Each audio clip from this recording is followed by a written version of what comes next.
They sold my grandmother's piano to pay my sister's traffic fines on my 18th birthday. No apology, just a suitcase thrown onto the porch as Mom declared my room was now Bella's livestream studio. I walked into a snowstorm with $40, and they expected me to crawl back. They were wrong. 10 years later, they called a wealthy CEO, never suspecting that legally, I had been dead to them for years.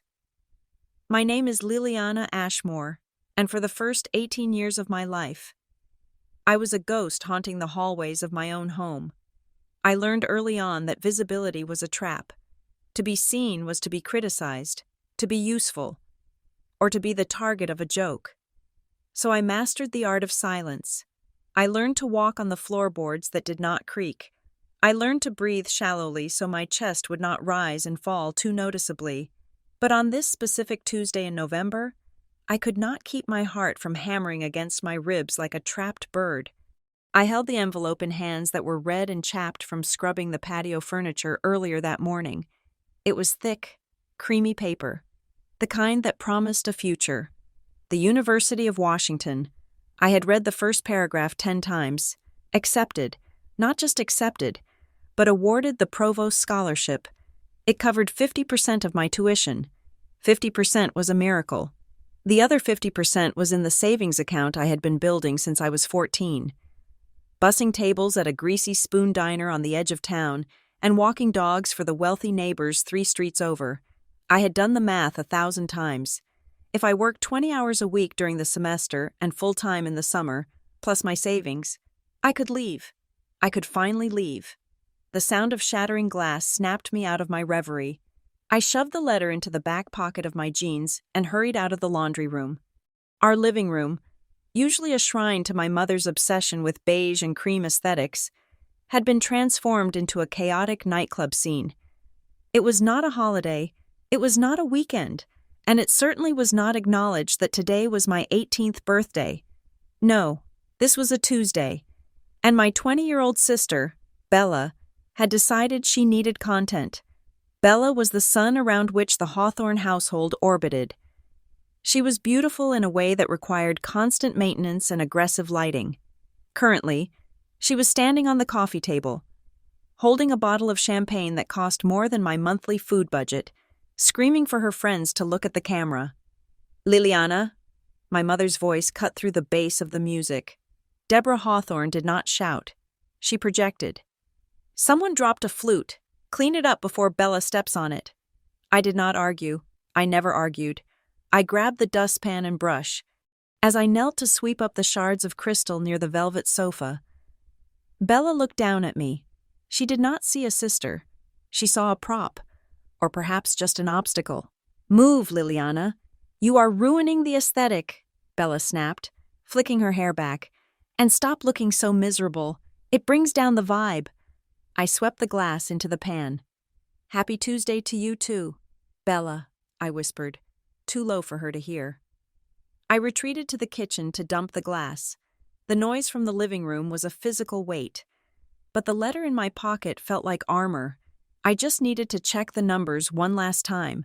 I needed to see the balance, to reassure myself that the $6,400 I had scraped together was still safe. My mother was a co-signer on the account, a requirement because I had been a minor when I opened it, but I was the only one who deposited money. Every pay stub, every cash tip, every dollar found on the sidewalk went into that account. I pulled out my phone and opened the banking app. The little spinning wheel on the screen mocked me for a second before the dashboard loaded. Savings $0.00. I blinked. I refreshed the page. Maybe the Wi-Fi was lagging because of the 20 people streaming in the living room. Savings $0.00. My stomach dropped so hard I felt nauseous.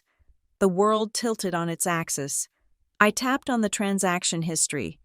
One withdrawal, yesterday, a transfer of $6,400 to Tesla Motors, Seattle. I could not breathe. The air in the kitchen felt suddenly thin, as if the oxygen had been sucked out to fuel Bella's party. I stared at the screen until the numbers blurred. That was 4 years of waking up at 5 in the morning. That was 4 years of skipping lunch to save $2. That was my escape route. I walked into the living room. I did not care about the floorboards creaking. I did not care about being invisible. "Mom," I said. Deborah was standing by the window, adjusting a ring light to ensure Bella's jawline looked sharpest. She did not turn. "Not now. Liliana, we are trying to get the golden hour lighting.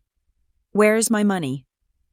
The music seemed to stop, though I knew it was still pounding. My voice sounded foreign to my own ears, flat, hard, and terrifyingly calm. Deborah finally turned. She looked at me with a mild annoyance, as if I were a stain on her white carpet. "Excuse me. My savings account," I said, holding up the phone. "It is empty. You transferred everything yesterday. Why?" Bella stopped dancing. She hopped down from the coffee table, sensing drama. "Oh my God, are we doing this now?" she groaned. "Can you not be so selfish for one afternoon?" "Selfish?" I looked from Bella to my mother. "That was my tuition money. I got into Washington. I have the letter in my pocket." Deborah sighed, a long, dramatic exhalation that suggested I was the most exhausting burden she had ever carried. She walked over to the kitchen island and picked up a set of keys with a sleek, leather fob. She tossed them onto the counter. They slid across the marble and stopped right in front of me. "Look outside, Liliana," Deborah said. I looked out the kitchen window. In the driveway, blocking my father's sedan, sat a brand-new, pearl-white electric car. It had a giant red bow on the hood. "Bella needs reliable transportation," Deborah said, her voice matter-of-fact. "Her brand is taking off. She has meetings in the city. She cannot be seen driving that old Honda anymore. It does not fit the image she is building." "You bought her a car," I said, the words tasting like ash. "With my money. It is a family account." "Liliana," Deborah corrected, her eyes cold and hard like flint. "And technically, since you were a minor until today, it was my money to manage. I made an executive decision for the good of the family. Bella's career is the priority right now. When she makes it big, she will help you out. That is how family works." "Help me out?" I laughed, a broken, jagged sound. "You stole my future to buy her a prop." "Watch your tone," Deborah snapped. "We did not steal anything. We reallocated resources. Besides, why do you need to go to university? You are not academic, Liliana. You are domestic. You are good at helping around the house. You can take classes at the community college next year. Once we recoup the investment on the car. Next year." I felt tears pricking my eyes, hot and stinging. "I worked for 4 years for that money. I scrubbed tables. I walked dogs in the rain. Bella has never worked a day in her life." "I work harder than you think," Bella shrieked, stepping forward. "Do you know how much pressure it is to maintain an audience? You are just jealous because you are basic and boring and no one cares what you do." I turned to the corner of the room, where my father, Frank Hawthorne, sat in his recliner. He was holding a tablet, reading the news, seemingly oblivious to the screaming match happening 10 feet away. He was always like this, a piece of furniture that occasionally breathed. "Dad," I pleaded. "Dad, please, tell her that was my money." Frank did not look up. He swiped a finger across the screen. "Listen to your mother, Liliana. She knows what is best for the budget." "The budget?" I walked over to him, casting a shadow over his screen. "She emptied my account. Dad, on my birthday, they stole $6,000 from me." He finally looked up. His eyes were tired, watery, and completely void of fight. He looked at me. Then he looked at Deborah, who was glaring at him with a warning tilt of her head. He shrank. I watched him shrink right before my eyes. "Don't cause a scene, kiddo," he mumbled, turning his attention back to the tablet. "It is done. Just let it go. Let it go." Something inside me snapped. It was not a loud snap. It was the quiet, final sound of a tether breaking. I looked at these people, the sister who viewed me as a servant, the mother who viewed me as a bank account, the father who viewed me as an inconvenience. I am leaving, I said. Deborah laughed. It was a cruel, sharp sound. Oh, stop being dramatic. Where are you going to go? You have no money. You just said so yourself. I will figure it out. Fine, Deborah said. She crossed her arms over her chest. Actually, that works out perfectly, because I need you to clear your things out anyway. I froze. What? Bella needs a studio, Deborah said, gesturing vaguely to the ceiling. Your room has the best natural light in the morning. We are going to soundproof it and set up a green screen. You are 18 now, Liliana, legally. We do not have to house you anymore. If you want to stay, you can pay rent for the basement pull-out couch. But the bedroom is Bella's as of tonight. The cruelty was so precise, so calculated, it was almost impressive. They had not just stolen my money, they were erasing my space. You are kicking me out, I asked. On my birthday, in a blizzard. I gestured to the window. Outside, the sky had turned a bruised purple, and snow was coming down in thick, heavy sheets. A winter storm warning had been in effect since noon. You are the one who said you were leaving, Deborah said, shrugging. I am just facilitating your independence. If you want to come back and pay rent for the couch, you can discuss terms with me tomorrow. But right now, you are ruining the party vibe. So go pack. I looked at Bella. She was already back on her phone, typing furiously, probably posting about her new car. She did not even look at me. I turned and walked up the stairs. My legs felt heavy, like I was wading through water. I went into my room, the room that was apparently no longer mine. It was small, painted a neutral gray because Deborah did not want me to have garish posters. I pulled my old suitcase from under the bed. The zipper was broken on one side, but it would hold. I did not pack everything. I did not want everything. I took the few clothes that I had bought myself from Goodwill. I took my thickest coat. I took the acceptance letter from the university and tucked it into the inner pocket of my coat, right next to my heart. I took the photo of my grandmother, the only person who had ever looked at me with kindness, and wrapped it in a sweater.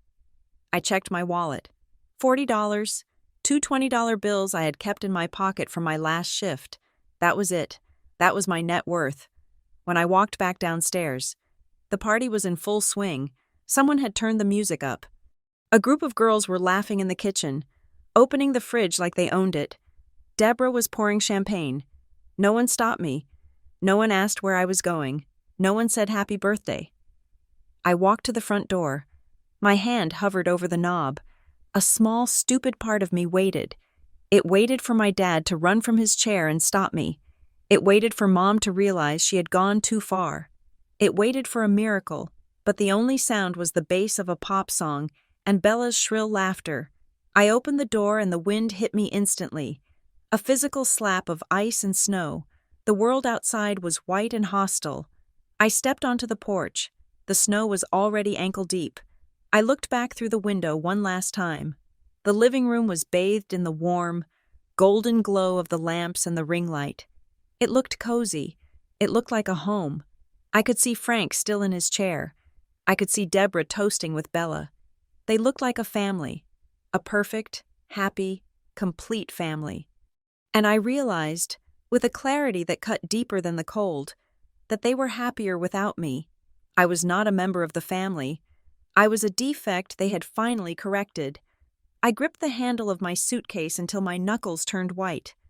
I stepped off the porch and into the driveway, walking past the pearl-white electric car that had cost me my freedom. The snow swirled around me, erasing my footprints as soon as I made them. I did not know where I was going to sleep. I did not know how I was going to eat. I did not know how I would pay for college. But as I turned my back on the house that had never been a home, I knew one thing for certain. I would never, ever go back. I would die in this snow before I let them see me break. Happy birthday, Liliana, I whispered to the wind. The wind howled back, swallowing my voice, and I began to walk. The weeks following my departure from the Hawthorne house were a blur of cold nights and desperate calculations. I did not die in the snow that night, though there were moments, huddled in the 24-hour laundromat down the street from the bus station. where I wondered if freezing might have been easier than the slow burn of survival. I did not crawl back. Instead, I turned into a machine. My operating system was simple: work, save, survive. I found a room in a motel on the outskirts of the city that rented by the week. A place where the carpet smelled of stale smoke and the walls were thin enough to hear the neighbors coughing. It cost me nearly everything I made at the diner. So I picked up a second job stocking shelves at a grocery store, and then a third working for a catering company that paid in cash under the table. I slept 4 hours a night, usually in 2-hour shifts between jobs.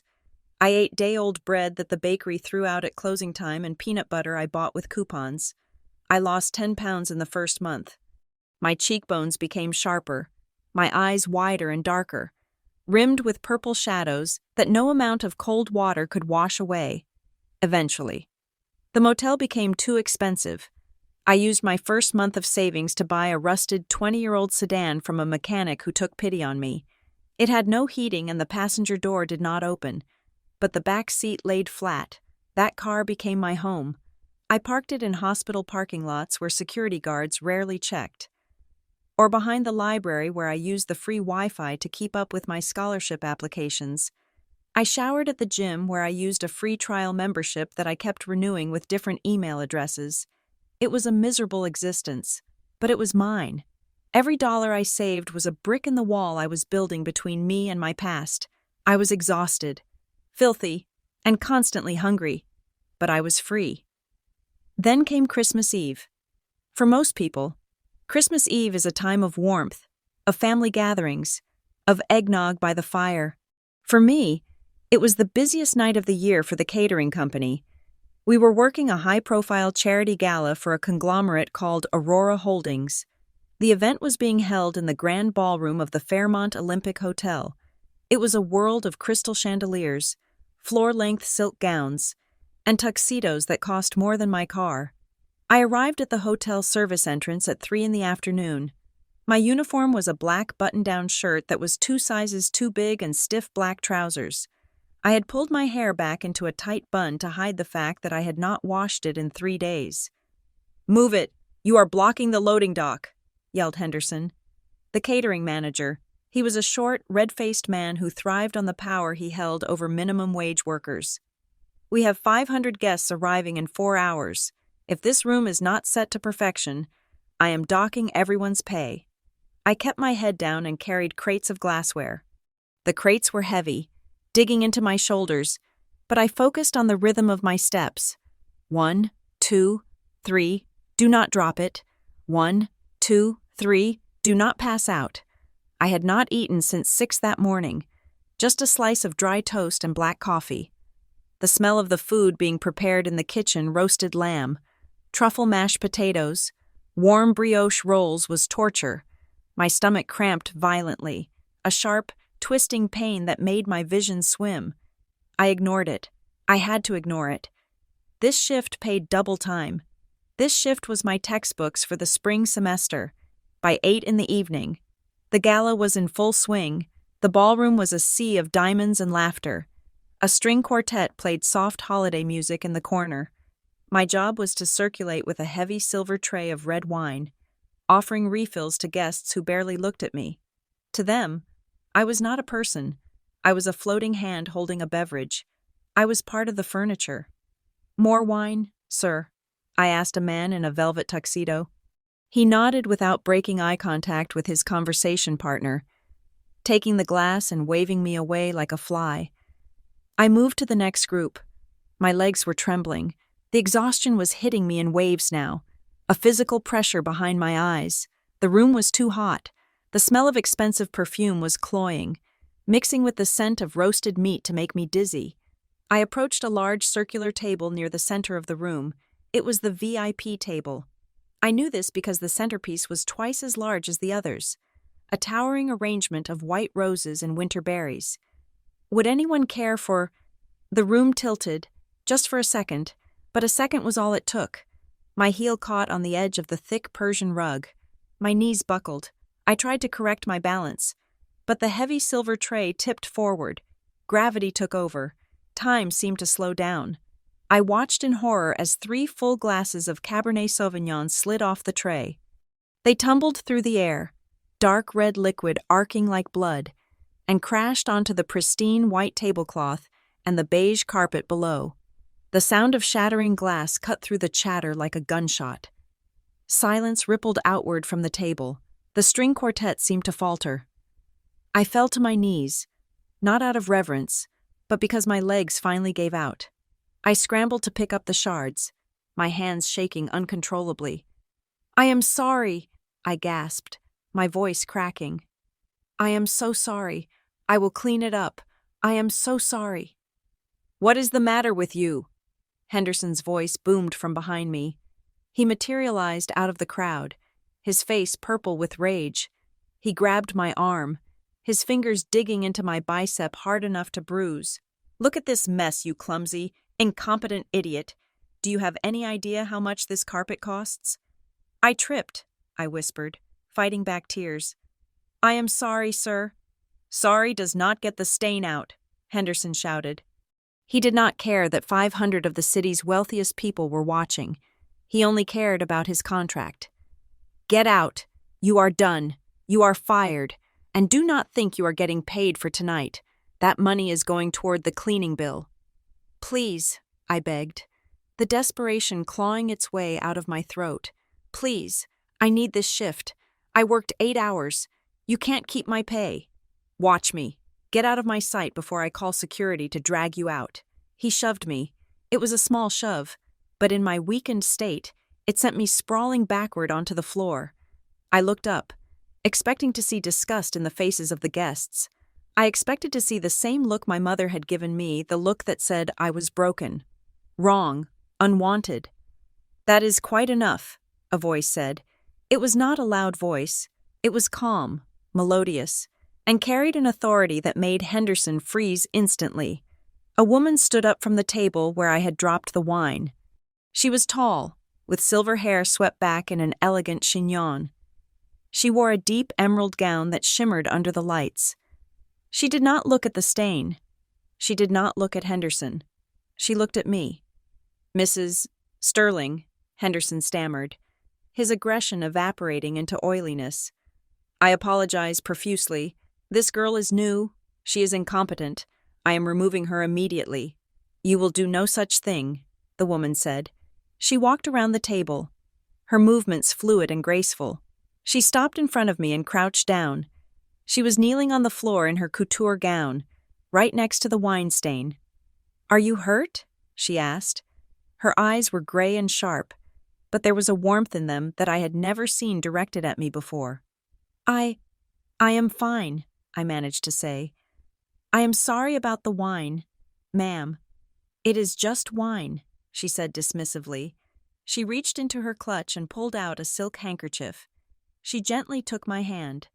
I looked down and realized for the first time that I had cut my palm on a shard of glass. A thin line of blood was welling up.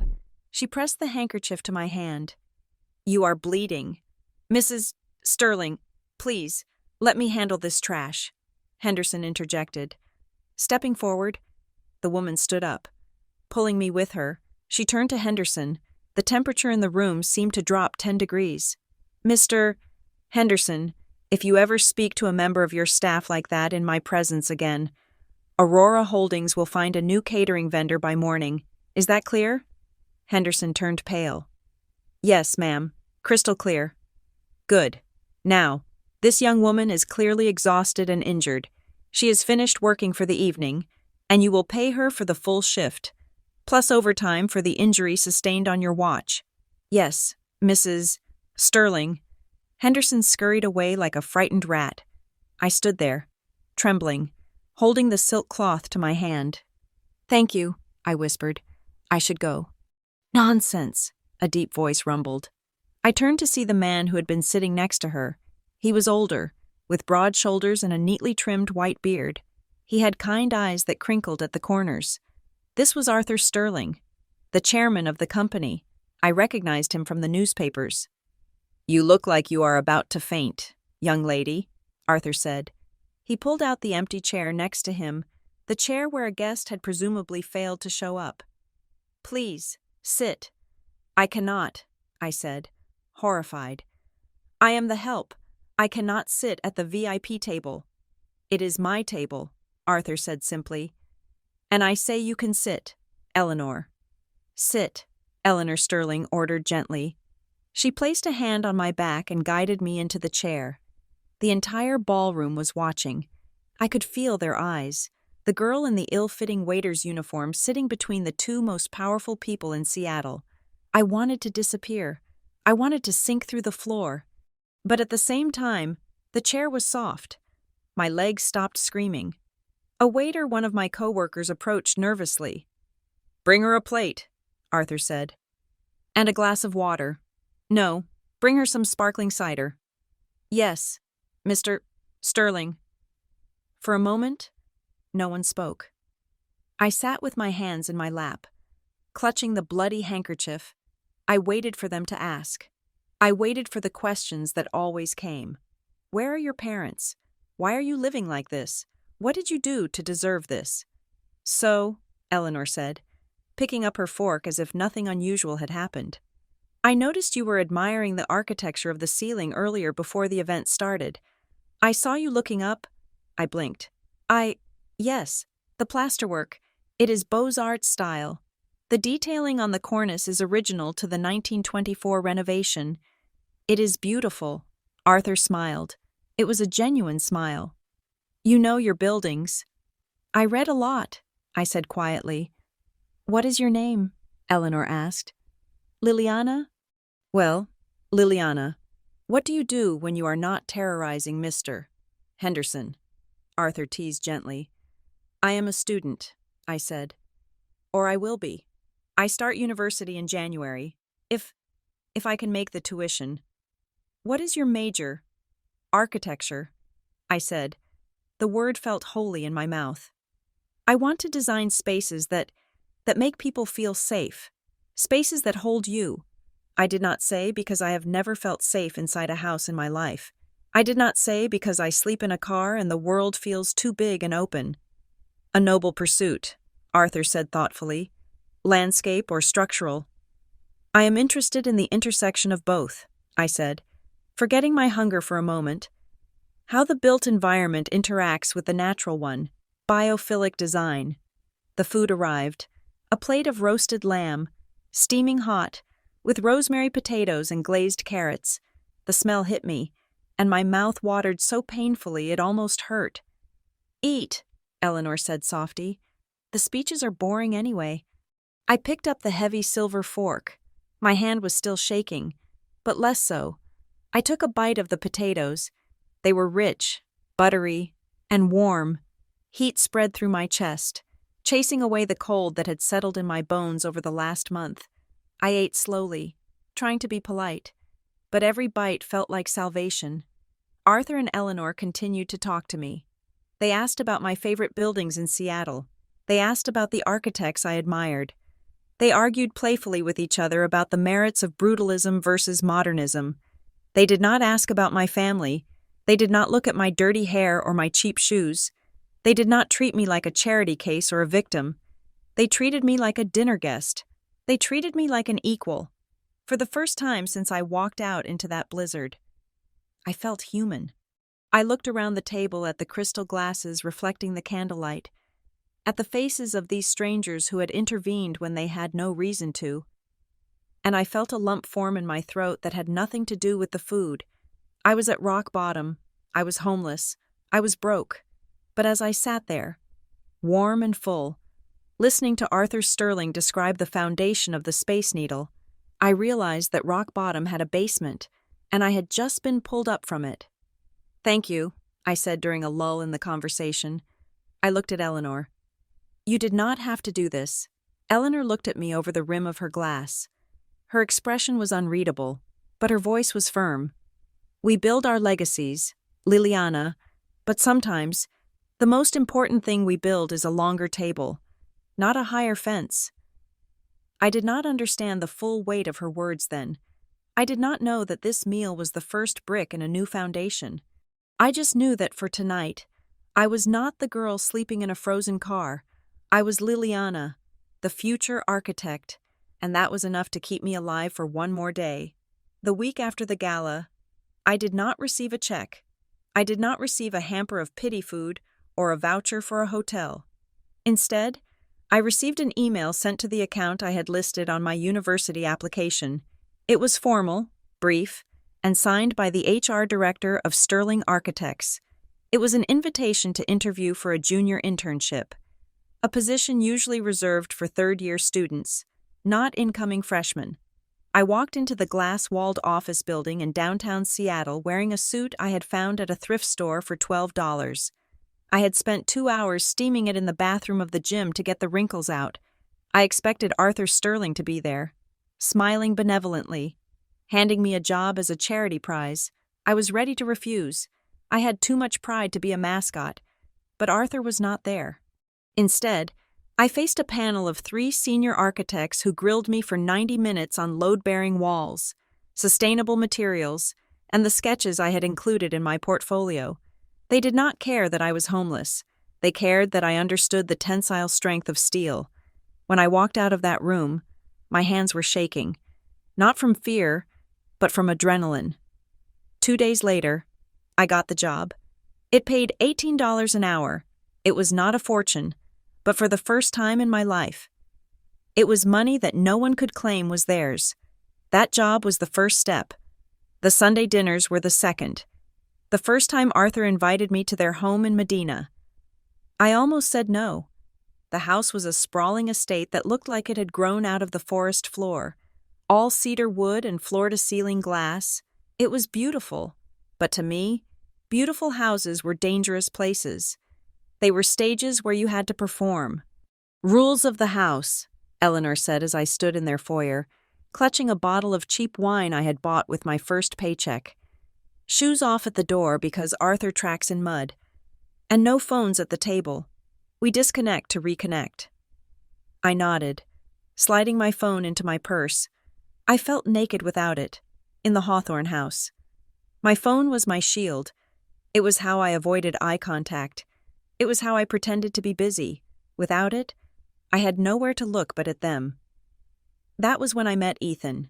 He came in through the back door, trailing cool air and the faint scent of antiseptic and pine. He was nothing like his parents. Arthur was broad and booming. Eleanor was sharp and elegant.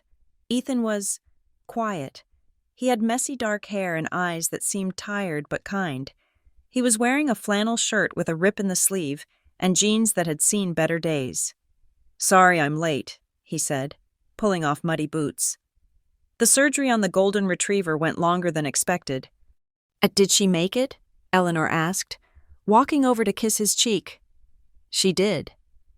Ethan smiled, and the expression transformed his face. It was not a smile for cameras. It was a private, genuine thing. "She is going to be fine." He turned to me. He did not look me up and down to assess my worth. He just extended a hand. "You must be Liliana. My parents have not stopped talking about the girl who lectured them on Beaux-Arts plasterwork." "I did not lecture," I said, taking his hand. His grip was firm but gentle. His hands were rough, covered in tiny scratches, the hands of someone who worked with animals that were scared and hurting. I just commented. "I am Ethan," he said. "I am the black sheep. I fix dogs while they fix skylines." Dinner was terrifying. Not because they were mean, but because they were normal. They passed dishes around. They argued playfully about politics and movies. They asked me questions and actually waited for the answers. I spent the entire meal waiting for the catch. I was waiting for Arthur to ask me to spy on a competitor. I was waiting for Eleanor to ask me to clean the kitchen. I was waiting for Ethan to make a joke at my expense. I sat on the edge of my chair, my muscles coiled tight, ready to run, but the catch never came. The only thing that happened was that Arthur put an extra scoop of lasagna on my plate because he said I looked like a stiff wind could blow me over. Over the next few months, a routine formed. I worked at the firm during the week, burying myself in blueprints and CAD models. I moved out of my car and into a tiny studio apartment that was basically a closet with a window. But it had a lock, and it was mine. And every Sunday, I drove to Medina. I told myself I went for the free food. That was a lie. I went because, for 3 hours a week, I could pretend I belonged to a tribe. But the fear was deep. It was woven into my DNA after 18 years of conditioning. I was always careful. I never spoke too loud. I never took the last piece of bread. I made myself small, helpful, and invisible. Then came the incident with the vase. It was a rainy afternoon in March. We had just finished lunch, and I was helping Eleanor clear the table. I was trying to be useful. I was trying to earn my keep. I picked up a stack of plates in one hand and reached for the crystal water pitcher with the other. I misjudged the distance. My elbow clipped a tall ceramic vase standing on the sideboard. It was an antique. I knew that because Arthur had told me it was from the Ming Dynasty. I watched in slow motion as it wobbled, tipped, and fell. The crash was deafening. Blue and white porcelain exploded across the hardwood floor. I froze. The sound triggered a physical memory so violent it nearly knocked the wind out of me. I was 6 years old again, dropping a milk glass. I was 10, knocking over a picture frame. I could hear my mother's voice screeching. "You clumsy, useless girl. Do you know how much that cost? You ruin everything you touch." I dropped to my knees instantly. I did not think. I just reacted. I began scrambling to pick up the pieces, my breath coming in short. Panicked gasps. "I am sorry," I stammered, my voice high and thin with terror. "I am sorry. I will pay for it. I promise. Deduct it from my pay. I will work extra. Please, I did not mean to. Please do not be mad." I curled my shoulders inward, flinching, waiting for the yelling, waiting for the hand on my shoulder to shove me, waiting for the punishment. "Liliana." I squeezed my eyes shut. Here it comes. But the hands that touched me were not shoving. They were catching. Eleanor was on the floor beside me. She grabbed my wrists, stopping me from reaching for a jagged shard of porcelain. "Stop," she said firmly. "Stop moving." "I will fix it," I sobbed, unable to look at her. "I am so sorry." "Liliana, look at me." I forced my head up. I expected to see rage. I expected to see the cold, hard look Deborah Hawthorne gave me when I inconvenienced her. Instead, Eleanor looked terrified. Not for the vase, for me. "Are you cut?" she asked, her voice shaking slightly. She turned my hands over, inspecting my palms, her thumbs brushing away the dust. "Did a piece hit you?" "The vase," I whispered. "It is Ming. It is priceless." "To hell with the vase," Eleanor said. The curse word shocked me coming from her. "It is just clay. Liliana, it is an object. I can buy another vase. I cannot buy another you." I stared at her, my brain unable to process the data. "But," I broke it. "It was an accident," Arthur said. He was standing over us, holding a dustpan. He did not look angry either. He looked concerned. "Ethan, get the first aid kit. Just in case." Ethan was already there. He knelt on my other side. He did not look at the broken pottery. He was looking at my face, studying my dilated pupils, my pale skin. "Breathe, Liliana," Ethan said softly, deeply, in and out. "You are safe. No one is going to hurt you." He knew, in that moment. I realized he knew exactly what was happening in my head. He worked with abused animals. He knew what a creature looked like when it expected a beating.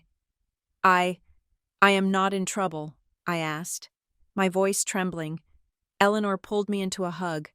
It was not a polite, social hug. It was a fierce, protective embrace. She smelled of lavender and expensive soap. "You could burn this whole house down," she whispered into my hair.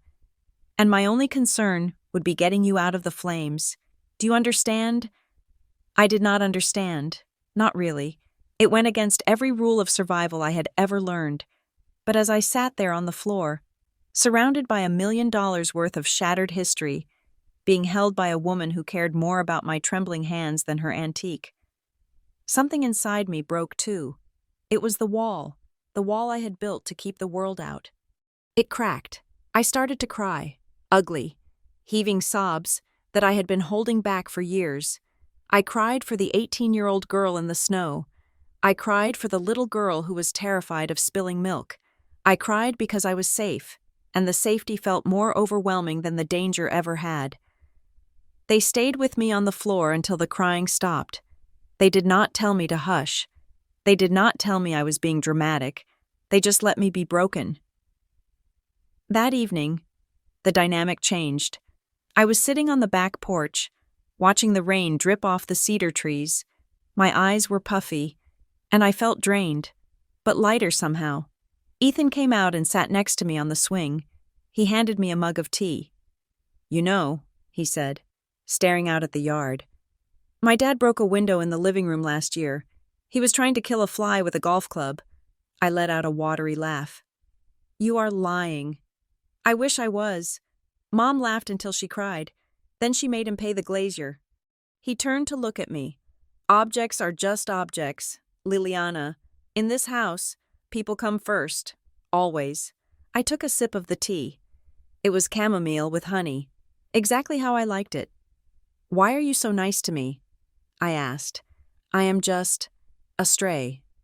"I like strays," Ethan said simply. "They have the most interesting stories, and they are the most loyal once they realize they are home." He looked at me then, and the air between us shifted. It was subtle, like the change in barometric pressure before a storm. But it was there. It was not pity anymore. It was recognition. He saw the scars I carried, not as defects, but as proof of survival. "I do not know how to be this," I admitted. "I do not know how to be a person who is allowed to make mistakes." "You will learn," Ethan said. "We have time." The next Sunday, when I walked through the door, I did not call them Mr. and Mrs. Sterling. "Hi, Eleanor," I said. "Hi, Arthur." Arthur grinned. "Hello, Liliana?" "Ready to lose at Scrabble." "In your dreams, old man," I teased. I froze for a second, wondering if I had gone too far, but Arthur just threw his head back and laughed. I walked into the kitchen to help Eleanor. The spot where the vase had stood was empty. She had not replaced it. "I like the open space," Eleanor said, catching my eye. "It flows better," she winked. I picked up the vegetable peeler and stood next to her. For the first time, my hands were steady. The healing was not a lightning bolt. It was not a sudden erasing of the past. It was quiet. It was the sound of rain on the roof, the smell of roasting chicken, and the realization that I could drop a plate and the world would not end. It was the realization that I was not just a guest at the table anymore. I was beginning to find my seat. 5 years is a significant amount of time in the life of a building. In 5 years, a foundation settles, the timber cures, and the structure proves it can withstand the elements. In my life, 5 years was the difference between a girl shivering in a frozen sedan and the woman standing on the podium as the valedictorian of the University of Washington School of Architecture. I had not just survived, I had thrived. My thesis project, a community center designed to integrate seamless mental health support into public recreational spaces, had won the Dean's Medal. I had been hired as a full associate at Sterling Architects, not because of nepotism, but because my portfolio was undeniable. I was 24 years old, and I was building a life that was structurally sound. But the most important blueprint I had drafted was not for a building, it was for a family. My 24th birthday fell on a Tuesday, echoing the day I had been kicked out. But the weather was clear, and the atmosphere could not have been more different. The Sterlings were hosting a dinner in my honor. It was intimate. Just the 4 of us, Arthur, Eleanor, Ethan, and one addition. Julian Vance sat next to me, his hand resting warmly on the small of my back. I had met Julian 2 years ago when he consulted on a hospital wing I was helping to design.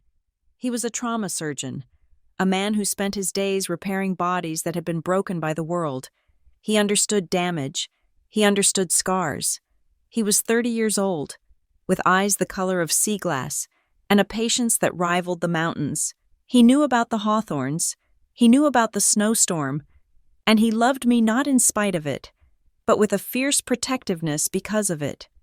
"You are thinking too loud," Julian whispered, leaning close to my ear. "Relax. You are safe." I smiled at him, squeezing his hand under the table. "I am just taking it in." The dinner was magnificent roasted duck with cherry reduction, followed by a dark chocolate tart that was my favorite, but there was a humming energy in the room, a sense of anticipation that made the air feel electric. Arthur had barely touched his wine, and Eleanor kept glancing at the grandfather clock in the hallway. When the plates were cleared, Arthur stood up. He did not tap his glass, he just cleared his throat, and the room went silent. "Liliana," he began, his voice deep and resonant. "5 years ago, you walked into our lives carrying nothing but a tray of wine and a heart full of resilience. We watched you work 3 jobs. We watched you study until your eyes were red. We watched you rise from the ashes of a life that did not deserve you." He paused, looking at Eleanor, who nodded encouragingly. "We have watched you build walls to protect yourself," Arthur continued. "But we have also watched you build bridges. You are a remarkable architect, Liliana, but you are an even more remarkable human being." Eleanor stood up then, picking up a leather portfolio that had been sitting on the sideboard. She walked over to me, her movements slow and deliberate. "We struggled with what to get you," Eleanor said, her voice trembling slightly. "Jewelry felt cold. A car felt practical. We wanted to give you something that could never be taken away, something that no bankruptcy, no theft, and no cruelty could ever erase." She placed the portfolio on the table in front of me. It was heavy, bound in dark leather with the sterling crest embossed in the corner. "Open it," Ethan said from across the table. He was grinning, a wide, genuine smile. As my best friend and brother in every way but blood, he had been the keeper of this secret. I reached out, my fingers brushing the cool leather. I opened the cover. It was not a deed to a house. It was not a stock certificate. It was a petition for adult adoption. I stared at the words, the black ink swimming before my eyes. I read the first paragraph. "In the matter of the adoption of Liliana Ashmore by Arthur and Eleanor Sterling." I looked up, my breath catching in my throat. I do not understand." "It is a legal procedure," Eleanor explained, her hand finding mine on the table. "In the state of Washington, one adult can adopt another if there is a significant age difference and a parent-child relationship exists. We filed the initial paperwork last month." "But," I stammered, "I have parents, biologically." "That is the other part of the gift," Arthur said, his face serious. "Read the second page." I turned the page. There was a section highlighted in yellow, termination of legal ties. "Once this is signed and finalized by a judge," Arthur said, "Frank and Deborah Hawthorne will no longer be your parents in the eyes of the law. You will not be their next of kin. They will have no claim to your estate, your medical decisions, or your future. If something happens to you, they are strangers. If something happens to them, you are not obligated to care for them. It is a legal death," Eleanor said softly. "To them, you will cease to exist as a daughter. And to us, you will be born." I looked at the papers. For years, I had feared the Hawthorns. I feared their return. I feared the obligation of DNA. I feared that one day, they would show up and demand I take care of them because family is family. This document was a shield. It was an iron door slamming shut on the past. "And," Eleanor added, pointing to the bottom line, "there is the matter of the name, Liliana Sterling. The name was typed there, waiting for my signature." "You do not have to," Arthur said quickly, sensing my overwhelm. "We can just be your mentors. We can just be your friends. But we want to be your parents. We want you to be our daughter, not a guest, not a charity case, our daughter, with full inheritance rights, full legal standing, and full claim to this family." I looked at Julian. He was watching me with tears in his eyes. He nodded. "Read the room, Lily. You are already theirs. Make it official. I looked at Ethan. You are okay with this, I would be. Sharing your inheritance. Sharing your parents. Ethan reached across the table and poked my hand. I have wanted a sister since I was 5, and honestly, you are the only one who can handle Dad's bad jokes. Please sign the papers so I do not have to deal with them alone. I looked at Arthur and Eleanor. They looked at me with such naked hope, such unconditional love, that it broke my heart wide open. They were not asking for anything in return.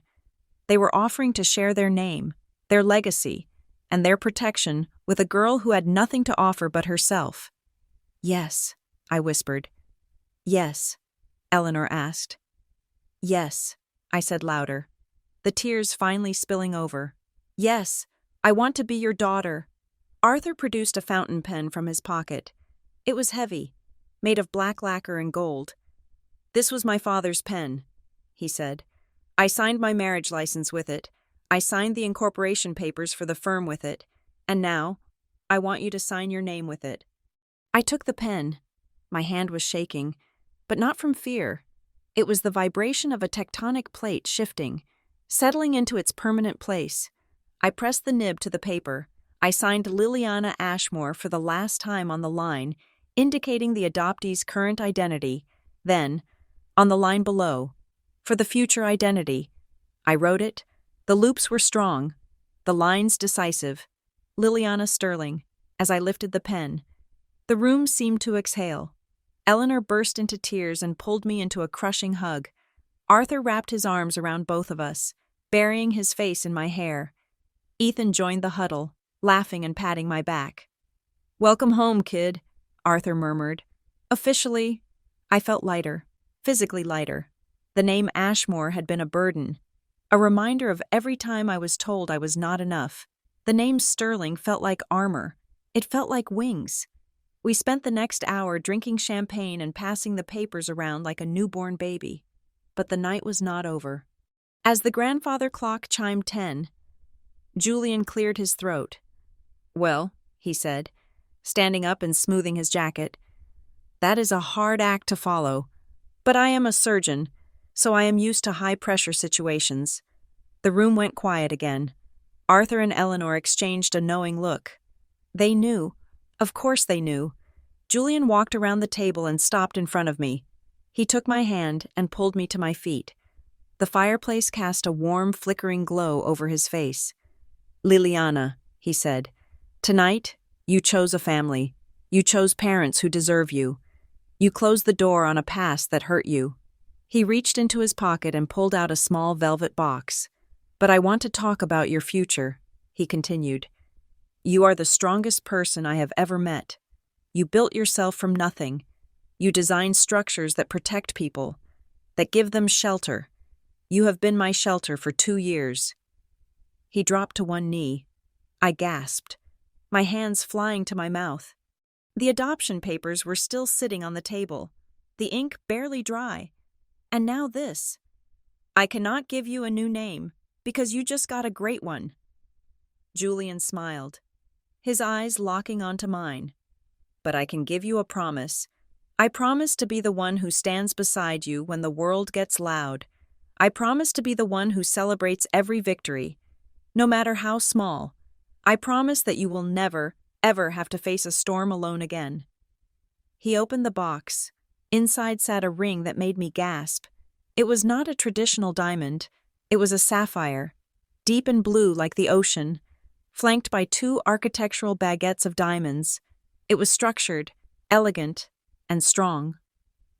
Liliana Sterling, Julian said, testing the new name on his tongue. Will you do me the extraordinary honor of being my wife? I looked at him. I looked at the man who had held me through nightmares, who had cheered the loudest at my graduation, who loved the scars on my soul as much as the smile on my face. Then I looked at my parents, my real parents. Arthur and Eleanor were holding hands, beaming. Ethan was giving me 2 thumbs up. I was 24 years old. 6 years ago. I had been standing in a blizzard with $40 and no one to call. Tonight, I had a father, a mother, a brother, and a love that felt like coming home. Yes, I said, my voice ringing clear and true. Yes, Julian, yes. He slid the ring onto my finger. It fit perfectly. The room erupted into cheers. Champagne corks popped. There was laughter and hugging and so much love that I felt like the walls of the house might expand to contain it. Later that night, long after the toasts were done, I stood by the window in my old bedroom now, officially my room in my parents' house. I looked out at the dark trees swaying in the wind. I touched the sapphire on my left hand.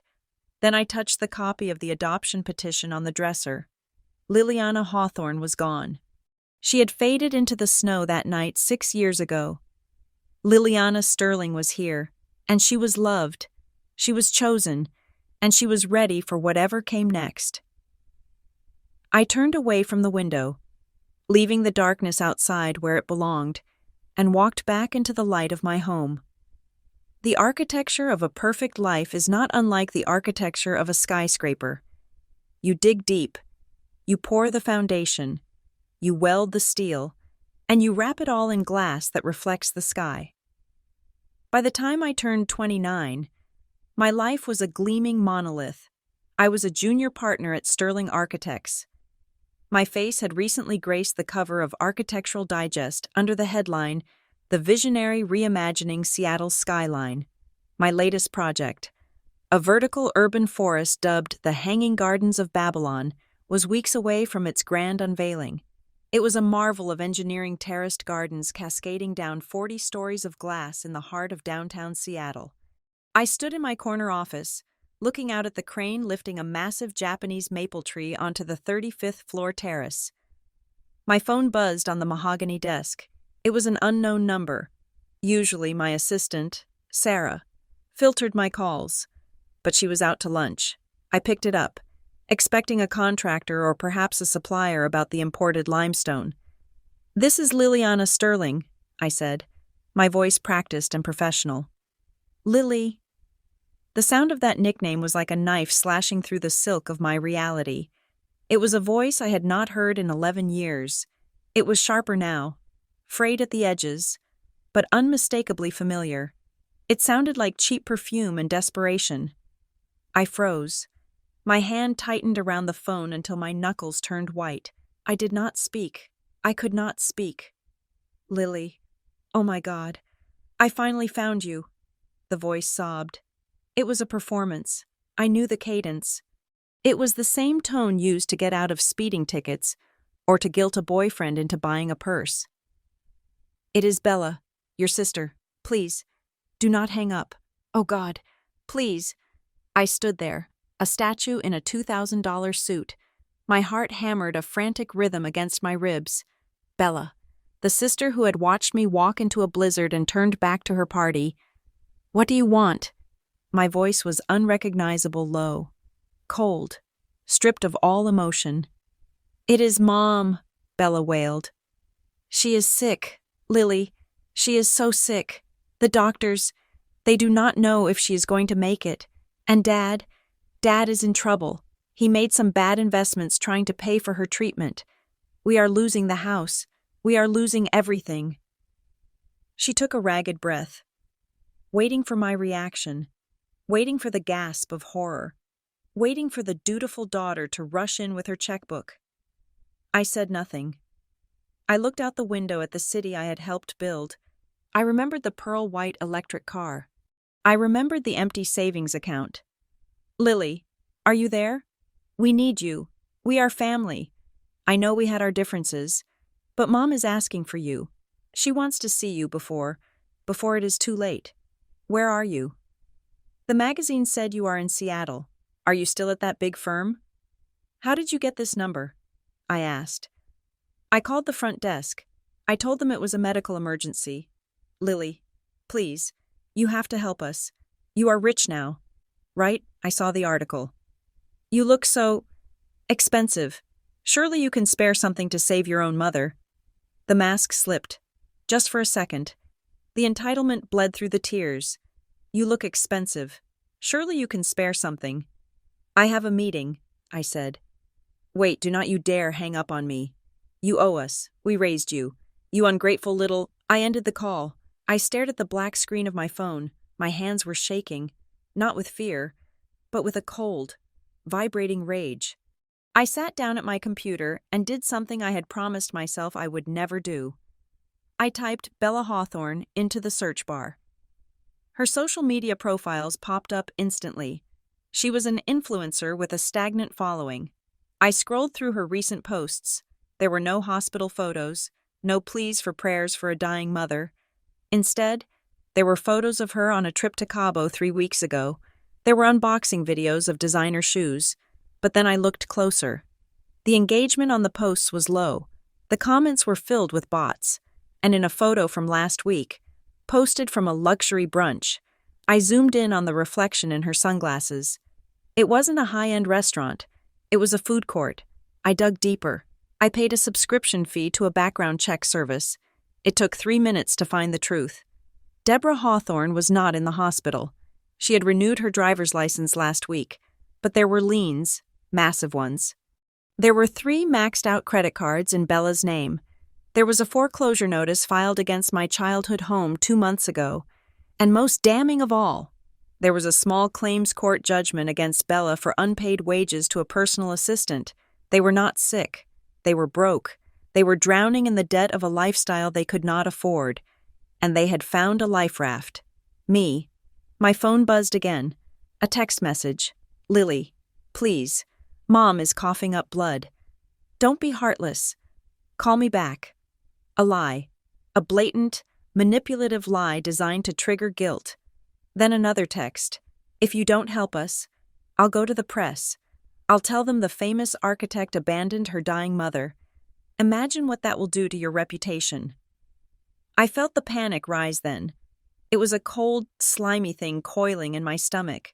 I had built my reputation on integrity, on community, on care.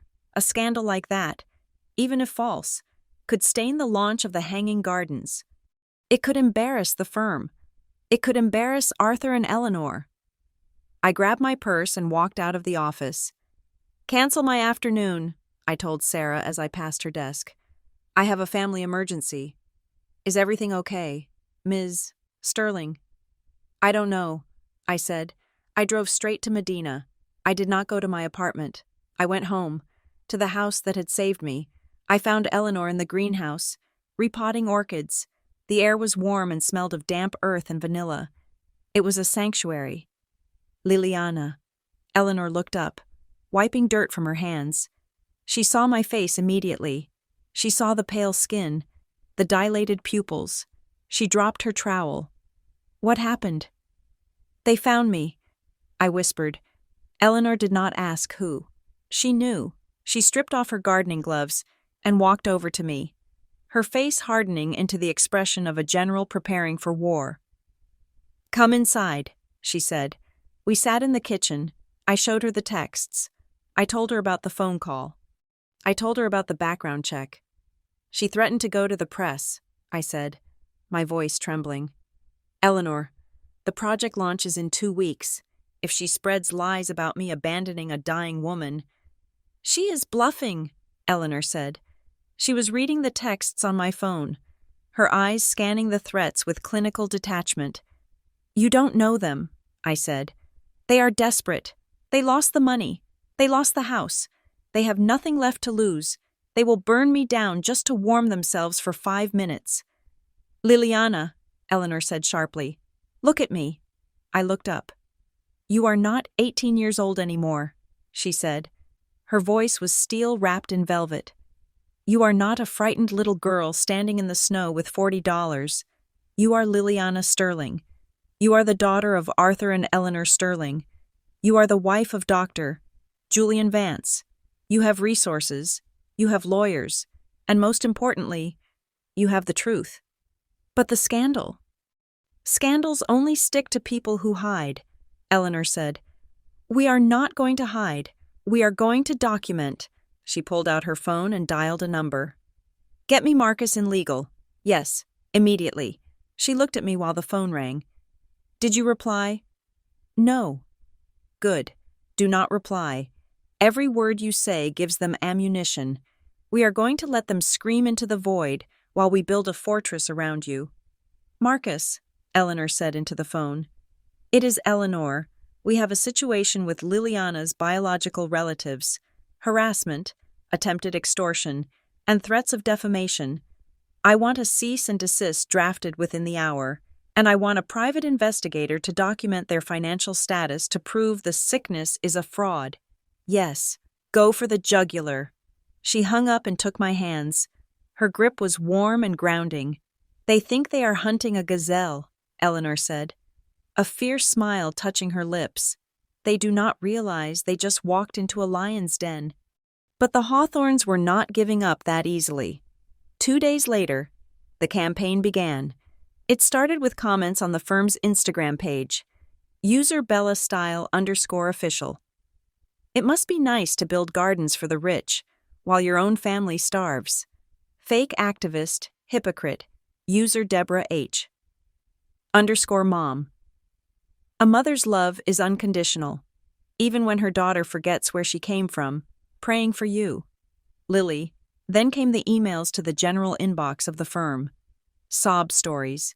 Detailed, fabricated accounts of how I had stolen money from them before running away, how I had abandoned a sick sister.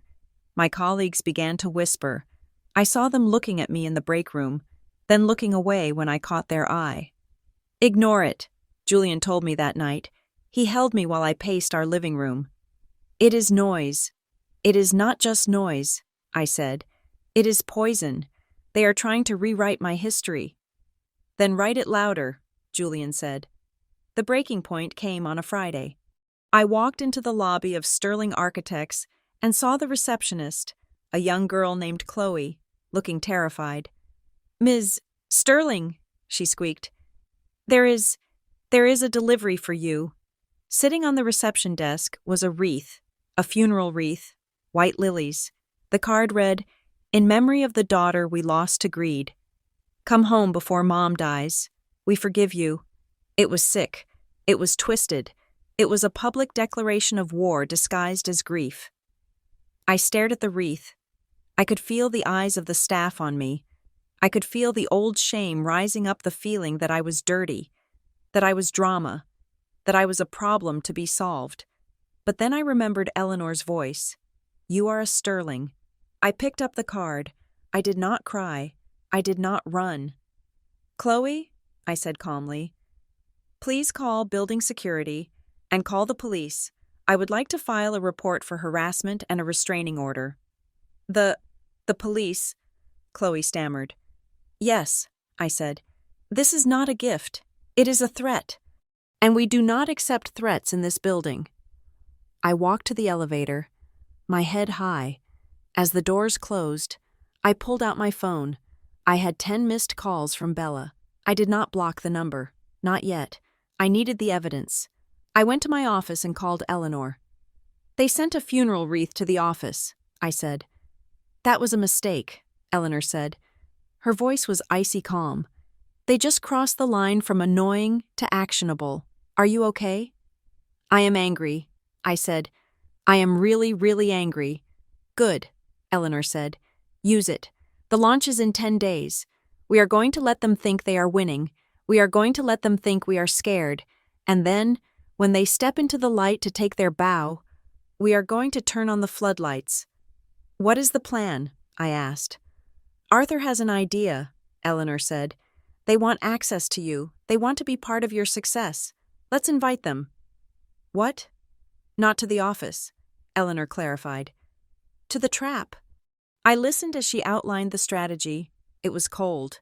It was calculated. It was brilliant. When I hung up the phone, I looked at the city skyline. The Hanging Gardens of Babylon was a project about resilience, about nature reclaiming concrete. My past was trying to reclaim me, but they forgot one thing. I was the architect now, and I controlled the structure. They were just termites, and I was about to call the exterminator. The security alert came through on my desktop monitor, a silent red banner flashing across the bottom of my screen. It was not the police, it was the front desk. Guests in lobby refusing to leave, claiming family relation, causing disturbance. I stared at the message. I had expected this. In fact, I had counted on it. after I filed the police report for the funeral wreath. I knew they would not retreat. The Hawthorns were not the type to be scared off by legal threats. They were the type to double down, convinced that their blood connection gave them a moral trump card over any law. I picked up the phone. "Send them up," I said to the terrified receptionist. "Ms. Sterling." Her voice squeaked. "They are very loud. The woman is shouting about her rights." "I know," I said, my voice steady. "Escort them to conference room B, the glass one, and tell security to stand down but remain on the floor." "Yes, ma'am." I hung up and stood. I walked to the floor-to-ceiling mirror in the corner of my office. I adjusted the lapel of my white silk suit. It was sharp, architectural, and cost more than the car Bella drove. I checked my reflection. There was no fear in my eyes today. There was no 18-year-old girl shivering in the snow. There was only the CEO of Verdant Horizons, a woman who moved mountains and redirected rivers. I waited 10 minutes. I wanted them to sit in that room. I wanted them to sweat. Conference room B was known as the aquarium.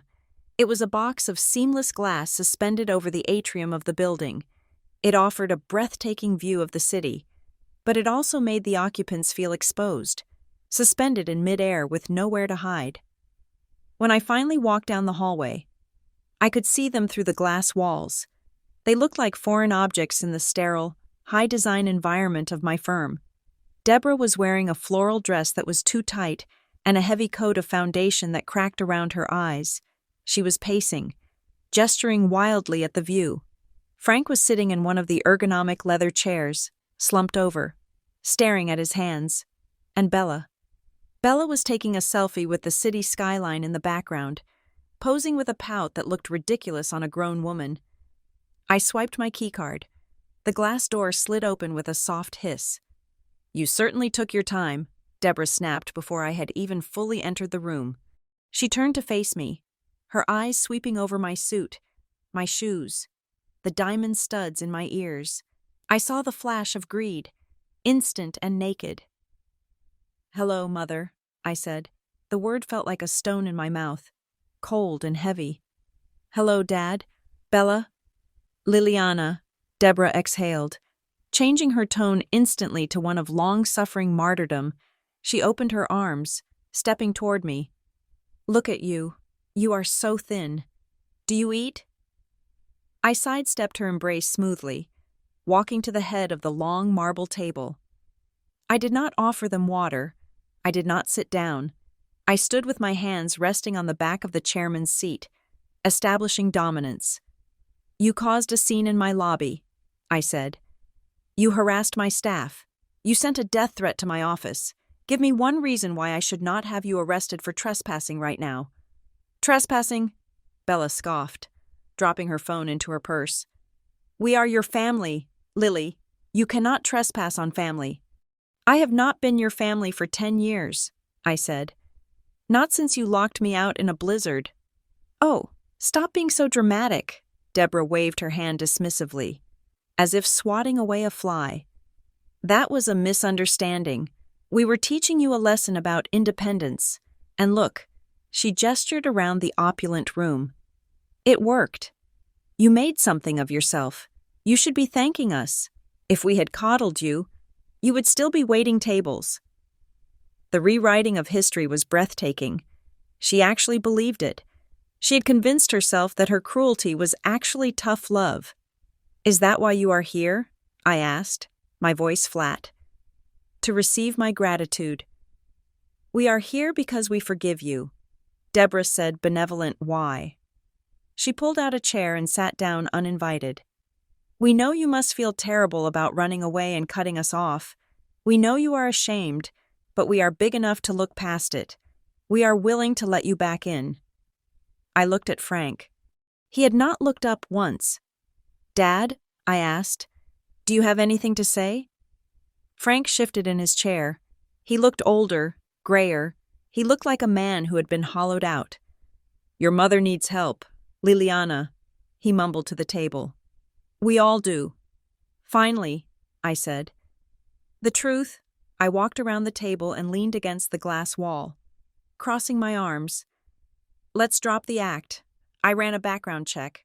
I know Mom is not dying. I know about the foreclosure. I know about Bella's credit card debt. I know about the lawsuit from her former assistant. Bella flushed a blotchy red. That assistant was a liar. She breached her contract. You didn't pay her for 6 months, I corrected.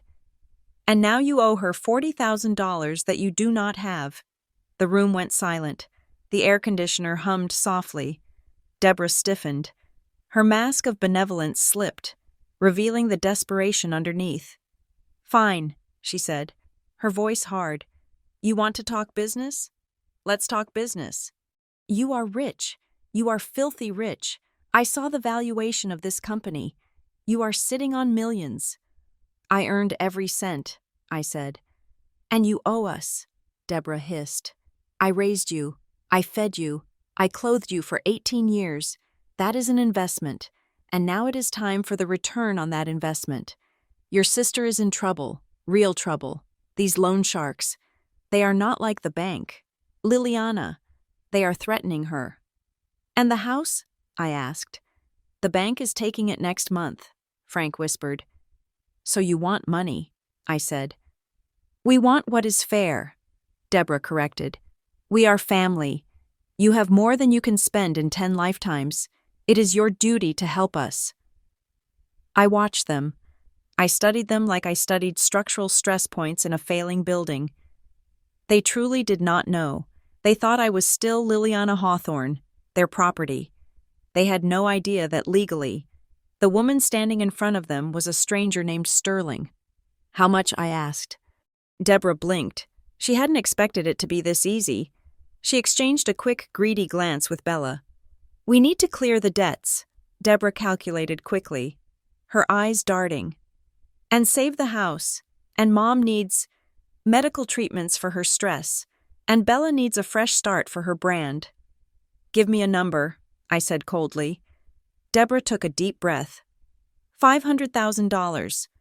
Frank made a small choking sound. Bella's eyes widened. It was an astronomical sum. It was extortion. I did not flinch. I did not laugh. I kept my face perfectly neutral. $500,000. It is nothing to you, Bella interjected. I looked up your net worth. You can write a check right now. I could, I agreed. I could write a check for $500,000 and not even notice it was gone from the operating budget. The hunger in their eyes was palpable. It was disgusting. But, I said, holding up a finger, I don't hand out money for free.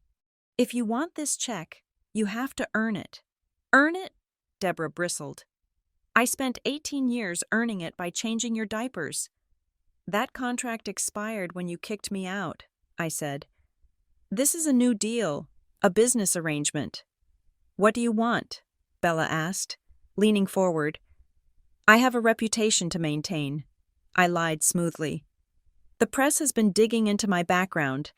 They want to know where I came from. Rumors of family estrangement are bad for business. They make investors nervous. They make me look unstable. I walked back to the head of the table. Next Friday is the grand opening of the Hanging Gardens. It is the biggest night of my career. The mayor will be there, the governor, and every major news outlet in the state. So? Deborah asked. So, I need a family, I said. I need you to show up. I need you to sit in the front row. I need you to smile for the cameras and act like proud parents. I need Bella to hug me and look like a supportive sister. I need you to play the role of the loving family you never were. Deborah sat back, a slow, smug smile spreading across her face. She thought she had won. She thought I was desperate for their validation. She thought I was weak. You want us to pretend we like you for the cameras? Deborah asked.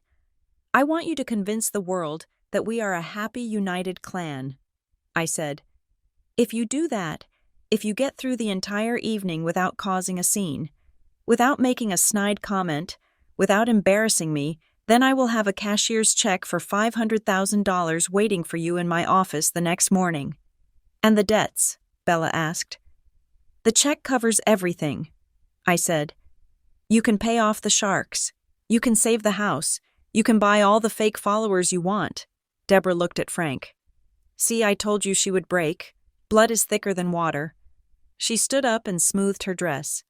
We accept your terms, but I expect first-class treatment. If we are going to be props in your little show, we want to look the part. Don't worry, I said, a razor-thin smile touching my lips. I will send a stylist to your hotel. I will make sure you are dressed appropriately. I want you to look exactly like the family I deserve. Good, Deborah said. She walked toward the door, then stopped and turned back. You know, Liliana, deep down, you are still just a little girl who wants her mommy to watch her recital. It is pathetic. Really, but at least you are finally paying your dues. She walked out. Bella followed, stopping to swipe a silver pen from the conference table before strutting out. Frank lingered for a second. He looked at me, his eyes wet. Lily, he started. Save it for the cameras. Frank, I said. He flinched at the use of his first name, then turned and shuffled after his wife. I watched them go through the glass walls. I watched them get into the elevator, laughing, high-fiving each other. They were celebrating. They thought they had just pulled off the heist of the century. They thought they had manipulated me into submission. I waited until the elevator doors closed. Then I picked up the internal phone. Sarah, I said. They are leaving. Please call Marcus in legal. Yes, Ms. Sterling. And Sarah, get me the contact information for the stylist we used for the Vogue shoot. Tell her I need 3 outfits for the gala. What kind of look are you going for? Sarah asked. I looked at the empty chairs where my biological family had sat, leaking their toxicity onto my marble table. I want them to look expensive, I said. I want them to look arrogant. I want them to look exactly like the kind of people who would sell their own child for a paycheck and make sure the clothes are rentals. I do not want to buy them anything. I hung up. They wanted to be in the spotlight, fine. I would give them the spotlight. I would put them center stage. They had no idea that the Hanging Gardens wasn't just a building, it was a stage. And the play I had written for them didn't end with a check. It ended with a curtain call they would never recover from. I walked back to my office and sat down. I opened the drawer of my desk and pulled out a file. Inside was the paperwork my legal team had prepared, the cease and desist orders, the transcripts of Bella's voicemails, the affidavits from the loan sharks my private investigator had tracked down, and most importantly, the adoption decree from 5 years ago. I placed the file in the center of my desk. See you next Friday. Mother, I whispered to the empty room. The trap was set. The bait was taken. Now, all I had to do was wait for the snap. The evening of the gala arrived with the kind of electric tension usually reserved for approaching thunderstorms. Seattle had dressed itself in gray clouds, but inside the atrium of the Hanging Gardens of Babylon, the atmosphere was pure gold. The venue was a masterpiece of my own design, a 40-story glass cathedral where hydroponic waterfalls cascaded down living walls of moss and ferns. The air was perfumed with the scent of 10,000 jasmine blooms and the crisp, expensive smell of chilled vintage champagne. This was not just a party, it was a coronation. The guest list was a roll call of the Pacific Northwest's elite. The governor was confirmed. 2 tech billionaires who were usually mortal enemies had agreed to sit at the same table. The architectural critics who had once dismissed my designs as overly ambitious were currently clamoring for press passes. I stood in the private dressing suite on the penthouse level. Staring at my reflection, the stylist had outdone herself. My gown was a custom creation of deep emerald silk, structured with sharp, architectural pleats that mimicked the lines of the building itself. It hugged my frame like a second skin before flaring out at the floor in a dramatic train. I looked powerful. I looked untouchable. The door to the suite opened, and Eleanor stepped in. She was wearing silver, looking every inch the matriarch of a dynasty. She carried a flat velvet box in her hands. "You look like a queen," Eleanor said softly, closing the door behind her. "I feel like a gladiator," I admitted. Turning away from the mirror, "Are they here yet?" Security reports that a rented stretch limousine just pulled up to the valet, Eleanor said, a dry amusement in her voice. Apparently, your sister is currently arguing with the driver about who opens the door for the paparazzi. There are no paparazzi at the valet stand, I said. We directed the press to the mezzanine. She does not know that, Eleanor smiled. Let her pose for the security cameras. She walked over to me and placed the velvet box on the vanity table. Her expression shifted, becoming solemn and tender. Liliana, before we go down there is something Arthur and I want you to have. She opened the box. Inside lay a necklace that seemed to suck the oxygen out of the room. It was a heavy, intricate collar of platinum and diamonds, centered with an emerald the size of a quail's egg. It was the sterling emerald. I had seen it in portraits of Arthur's grandmother. It was not just jewelry. It was history. It was a declaration of legitimacy that no court document could match. Eleanor, I breathed. I cannot wear this. It is the family heirloom. You are the family, Eleanor said firmly. She lifted the heavy piece from its bed of velvet. Turn around. I turned. I felt the cold metal against my skin, the weight of it settling on my collarbone like a mantle of authority. Eleanor fastened the clasp and rested her hands on my shoulders. The Hawthorns are going to walk in there tonight wearing rented costumes, Eleanor whispered, her eyes meeting mine in the mirror. They are playing a role, but this... She touched the emerald at my throat. This is real.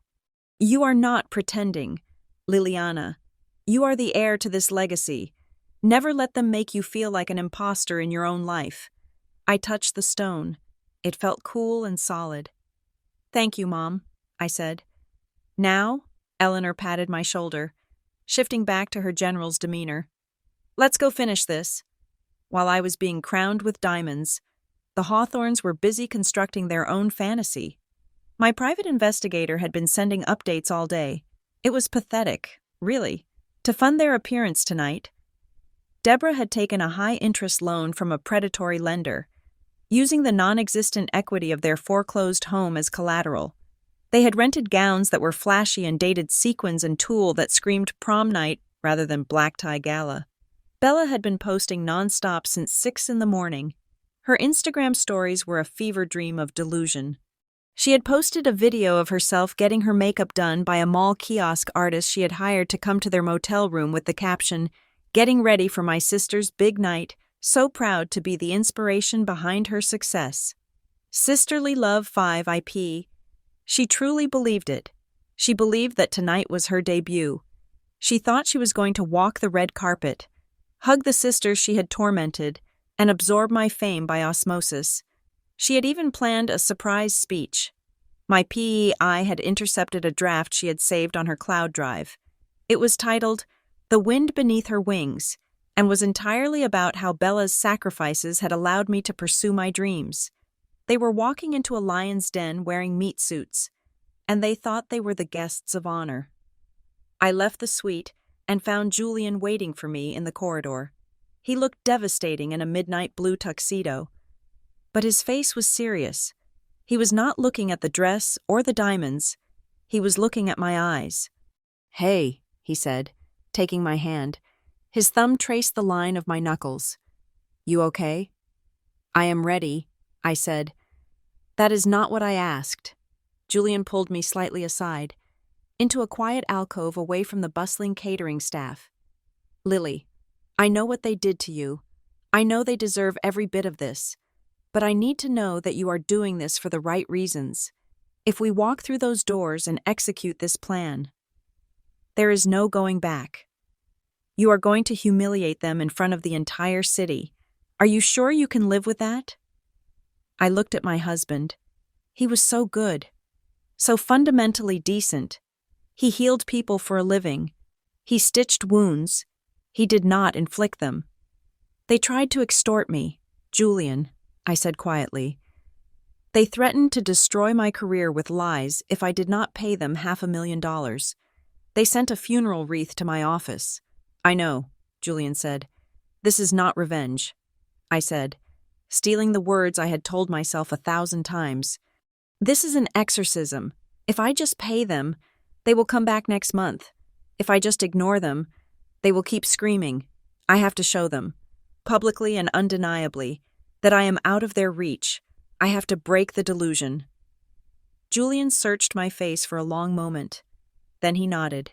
He kissed my forehead. Then let's go break it. I am with you, always. We took the private elevator down to the ballroom level. The doors slid open, and the noise of the party washed over us. It was a sea of elegance. Waiters in white jackets moved through the crowd with trays of champagne. A jazz orchestra played softly on a floating platform suspended above the central fountain. I saw Arthur near the entrance, shaking hands with the mayor. He saw me and winked. The trap was set. I moved through the crowd. Shaking hands, accepting congratulations, everyone wanted to talk about the building.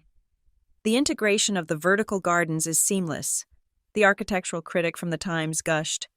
It is a revelation, Ms. Sterling. Thank you. I smiled.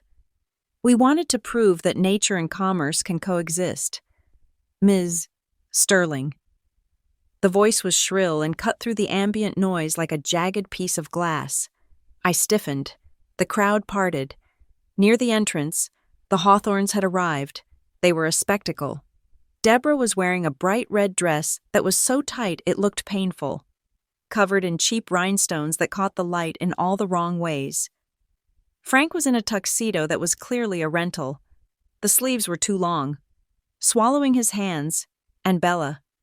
Bella was wearing a white ball gown that looked suspiciously like a wedding dress she had tried to repurpose. She was holding her phone up, live streaming their entrance. There she is, Deborah announced loudly to the room, throwing her arms wide. My baby girl. The room went quiet.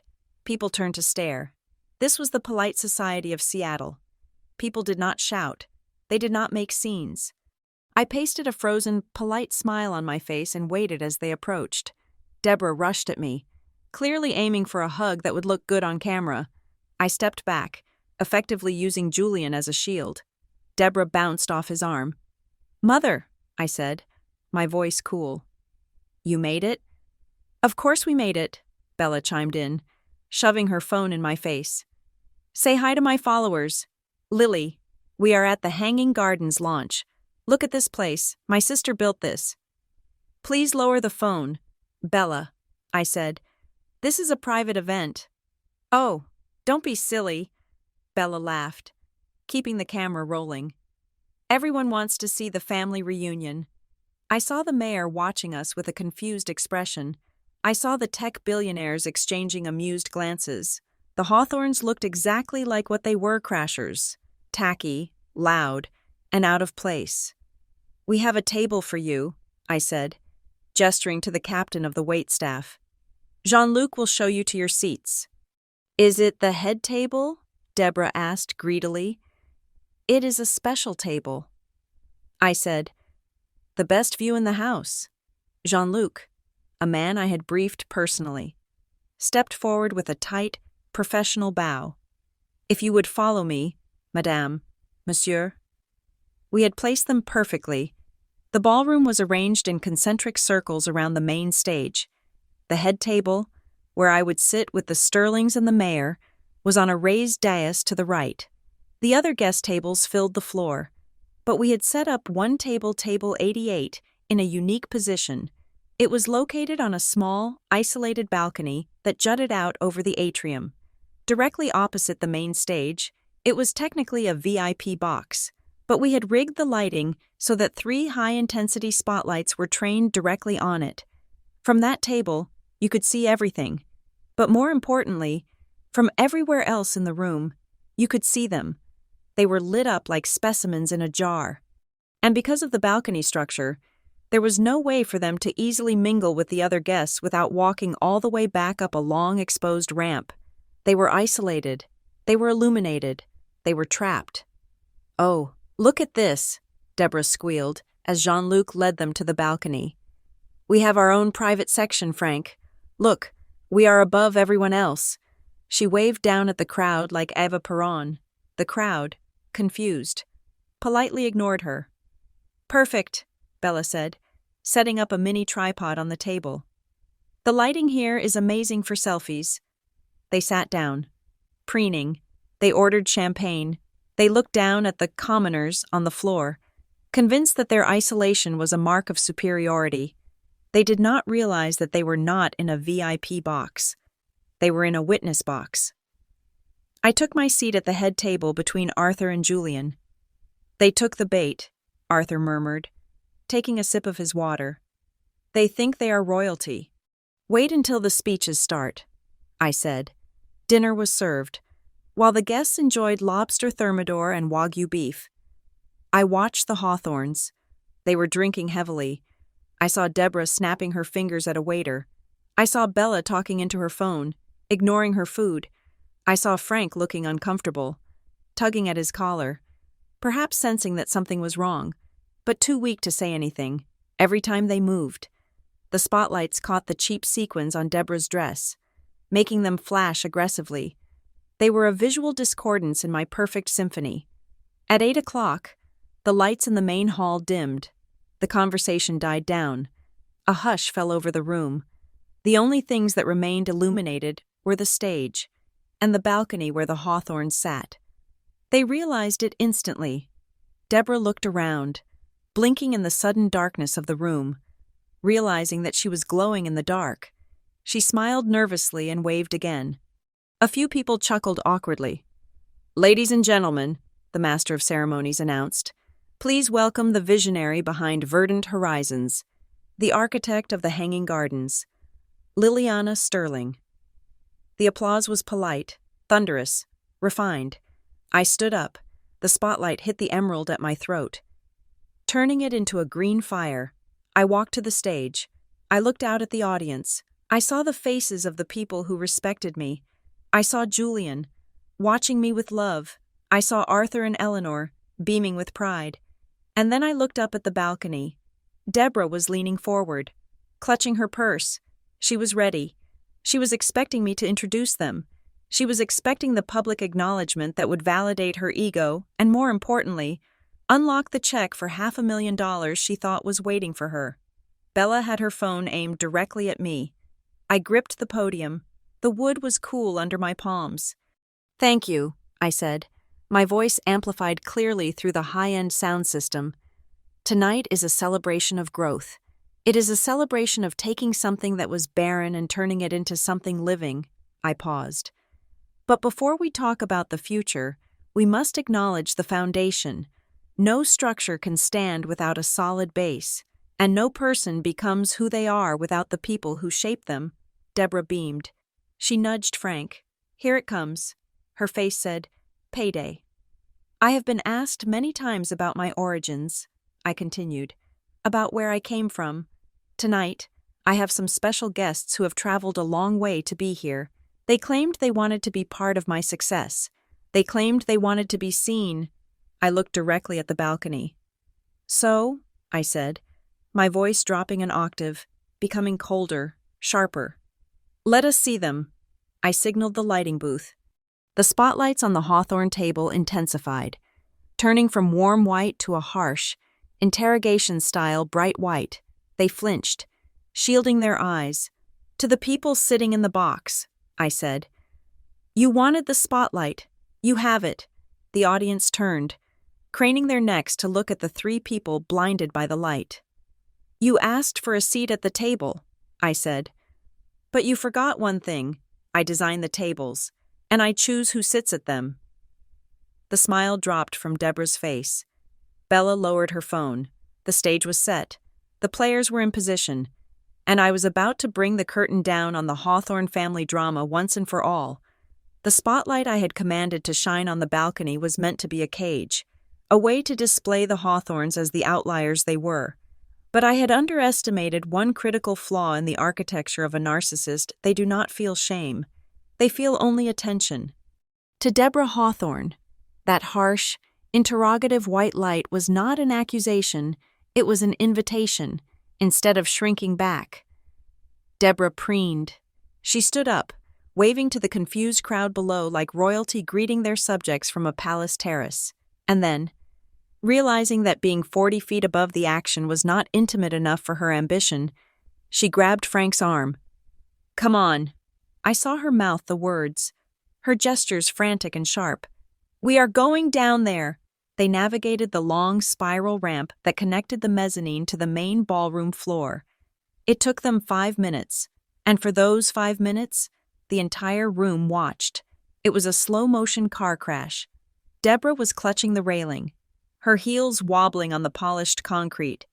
Bella was walking backward, filming herself, nearly tripping over the train of her wedding-style dress twice.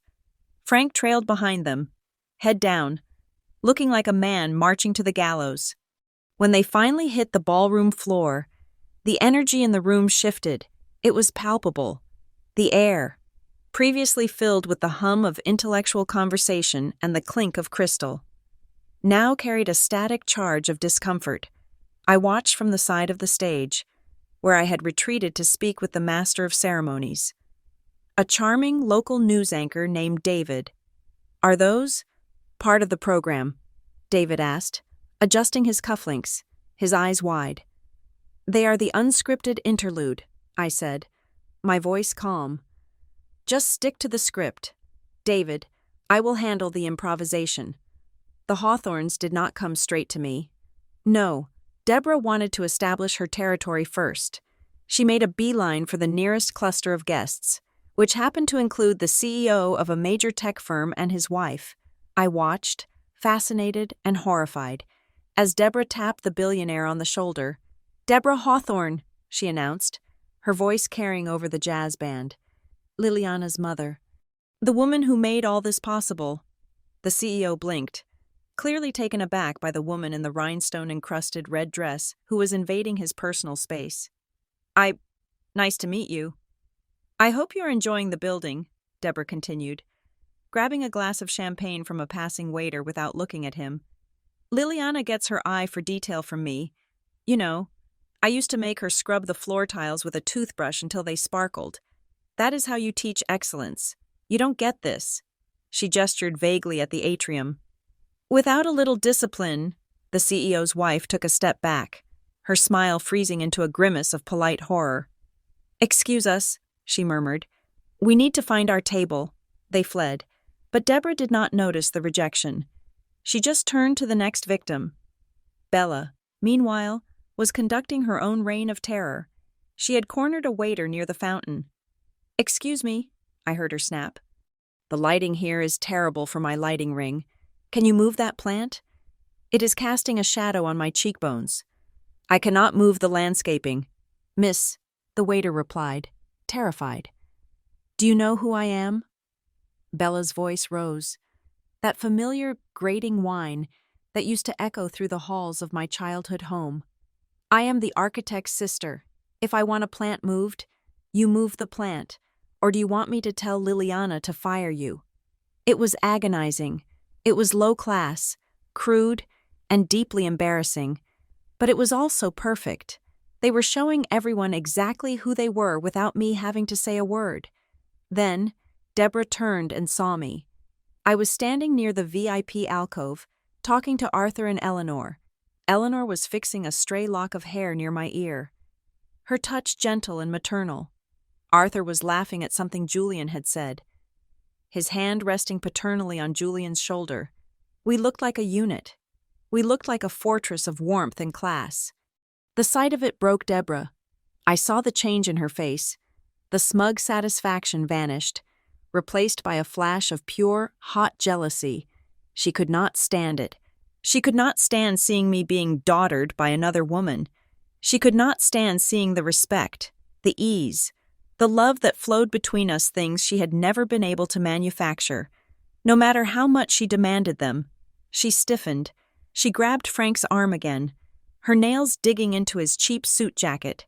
She said something to Bella, who immediately whipped her phone around to point at us. "We need to go," Julian whispered, sensing the shift. "Lily, she is coming over.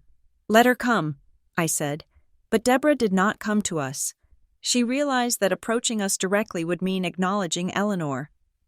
And Deborah Hawthorne did not acknowledge rivals. She wanted to trump them. She wanted to erase them. She looked at the stage. The stage was currently empty. David, the MC, was just walking up the steps to the podium to announce the next segment of the evening, the formal dedication. Deborah's eyes lit up. It was the look of a predator spotting a wounded animal. She changed course. She did not walk toward me. She walked toward the stairs. "Oh no," Arthur breathed. "She wouldn't." "She would," I said. Deborah moved with a speed that defied her age and her tight dress. She marched up the stairs, her heels clacking loudly on the wood. David was just leaning into the microphone. "Ladies and gentlemen, if we could—" Deborah walked right up to him. She did not ask. She did not hesitate. She reached out and physically snatched the microphone from his hand. The feedback screeched a high-pitched electronic wail that made 500 people wince and cover their ears. Silence followed. Absolute. Stunned silence. The jazz band stopped playing. The waiters stopped pouring. Every single eye in the room was fixed on the woman in the red dress standing center stage, breathing heavily into the mic. "Hello, Seattle," Deborah shouted. Her voice boomed through the atrium, echoing off the glass walls. It was too loud, distorted by her proximity to the microphone. "I am sorry to interrupt," she said, not sounding sorry at all. "But I think there has been a mistake in the program. You have heard from the critics. You have heard from the politicians. But you haven't heard from the most important person in this room." She paused for dramatic effect. Bella was standing at the foot of the stage, phone raised high, live streaming the entire train wreck. "I am Deborah Hawthorne," she announced. "I am Liliana's mother." A ripple of murmurs went through the crowd. People looked from her to me, then back to her. They were confused. Why was the mother crashing the stage? Why wasn't she sitting with her daughter? I know. Deborah laughed nervously. "I look too young to have a daughter this successful, but it is true. I raised her. Me. Not those people she stands with now." She shot a venomous look at Arthur and Eleanor. "I am the one who birthed her. I am the one who fed her." She began to pace the stage, trailing the microphone cord behind her like a whip. "You see this building?" She gestured wildly at the vertical gardens. "Everyone talks about Liliana's genius, but nobody asks where that genius comes from. It comes from discipline. When Liliana was a girl, she was difficult. She was dreamy. She was lazy. She wanted to play with blocks instead of doing her chores." I felt Julian's hand grip my arm. His grip was hard, angry. "I am going to pull the plug on the sound," he whispered. "No," I said. "Let her speak. Let them hear every word." "I had to be hard on her," Deborah continued, her voice taking on a shrill, self-righteous tone. "I had to break that laziness out of her. I took away her toys. I made her work for every dime. I taught her that nothing in this life is free. When she was 18, I made the hardest decision a mother can make. I pushed her out of the nest." The crowd was frozen. This wasn't a heartwarming anecdote. This was a confession of abuse masquerading as a eulogy. "I kicked her out," Deborah declared proudly. "In the middle of winter, with nothing. Do you know why? Because I knew she needed the struggle. I knew that if I coddled her, she would never build something like this. I gave her the gift of desperation."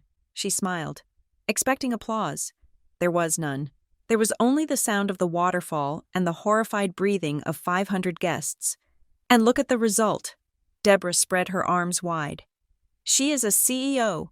She is a millionaire, and she owes it all to me, to my tough love, to my sacrifice. I was the villain in her story so she could be the hero in yours." She looked down at me. Her eyes were bright, manic, filled with a terrifying need for validation. "So, Liliana," she cooed into the microphone, "come up here. Come give your mother a hug. Come show everyone that you understand. Tell them that I was right." She opened her arms. She stood there, center stage, arms wide, waiting for the prodigal daughter to return and fall to her knees in gratitude. The silence stretched. 1 second, 2 seconds, 5 seconds.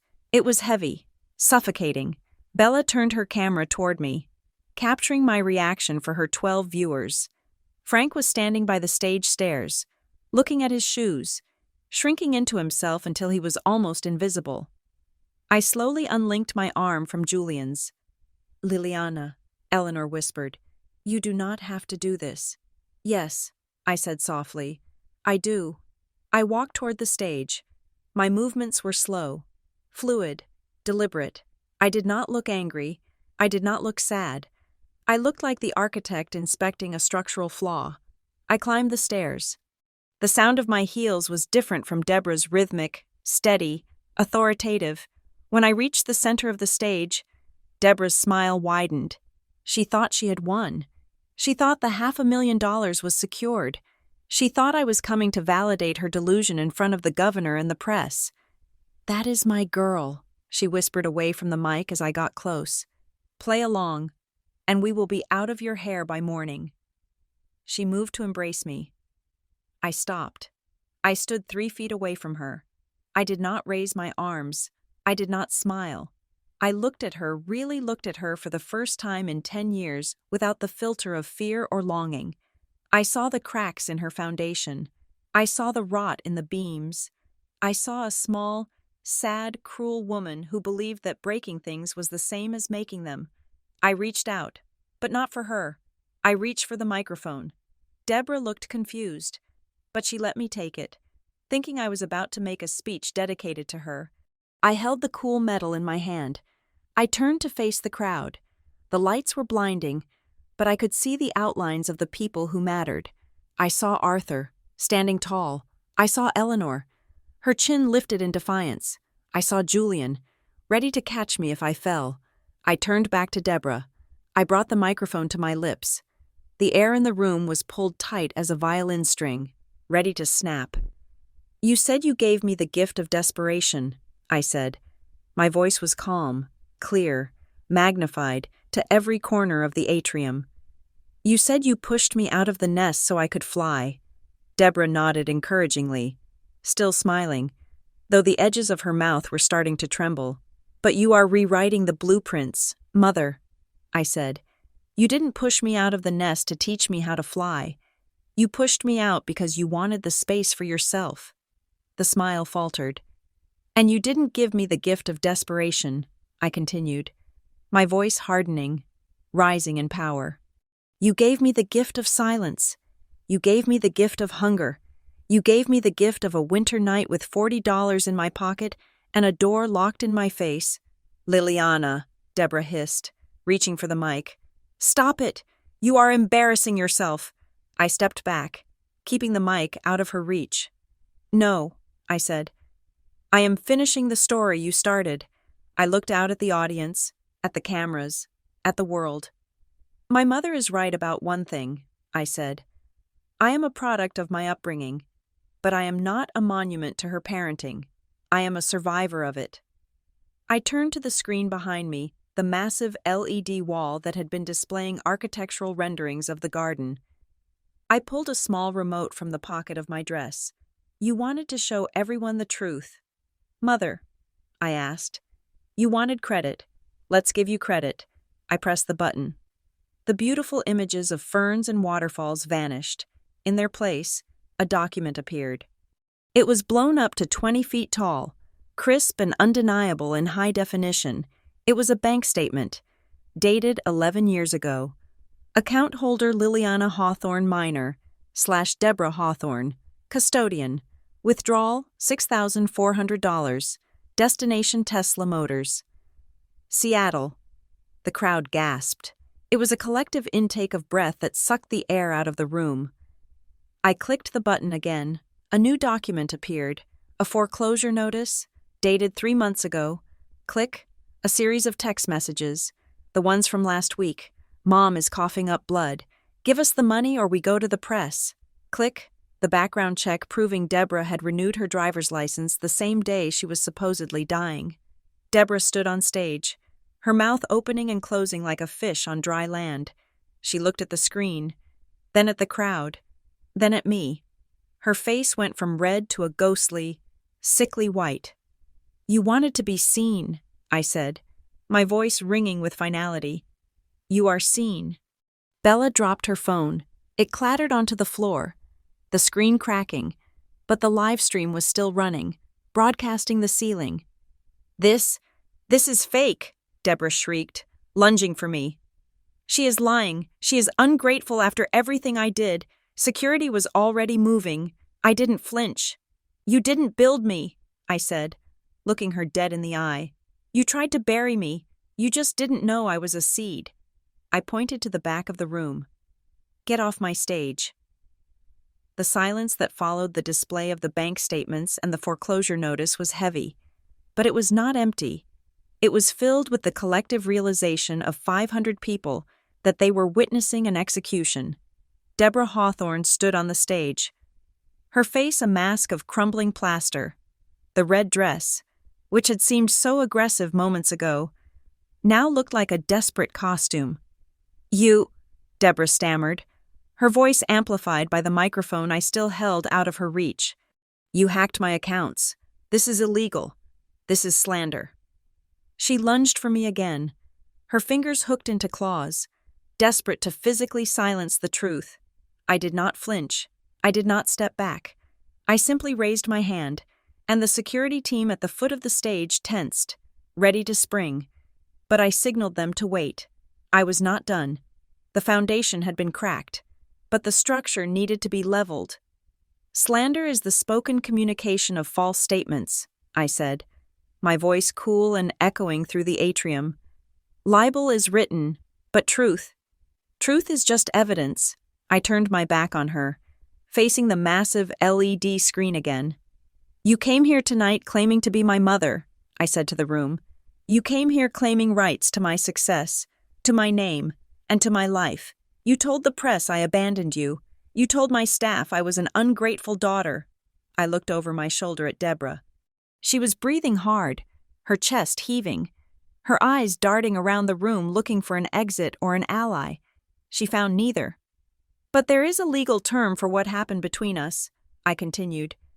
And it isn't abandonment, it is severance. I pressed the button on the remote one last time. The financial documents on the screen vanished. The pixels shifted, dissolving the evidence of her greed to reveal the evidence of my liberation. A new document appeared. It was stark white with a heavy, official seal at the top. The text was large enough for people in the back row to read. Superior Court of Washington, Decree of Adoption. In the matter of Liliana Ashmore, petitioners. Arthur Sterling and Eleanor Sterling, below that. In bold, unshakable letters, it is hereby ordered that the relationship of parent and child is established between the petitioners and the adoptee. All legal ties, rights, and obligations between the adoptee and her biological parents are hereby terminated. The date at the bottom was 5 years ago. A gasp went through the room. Louder this time.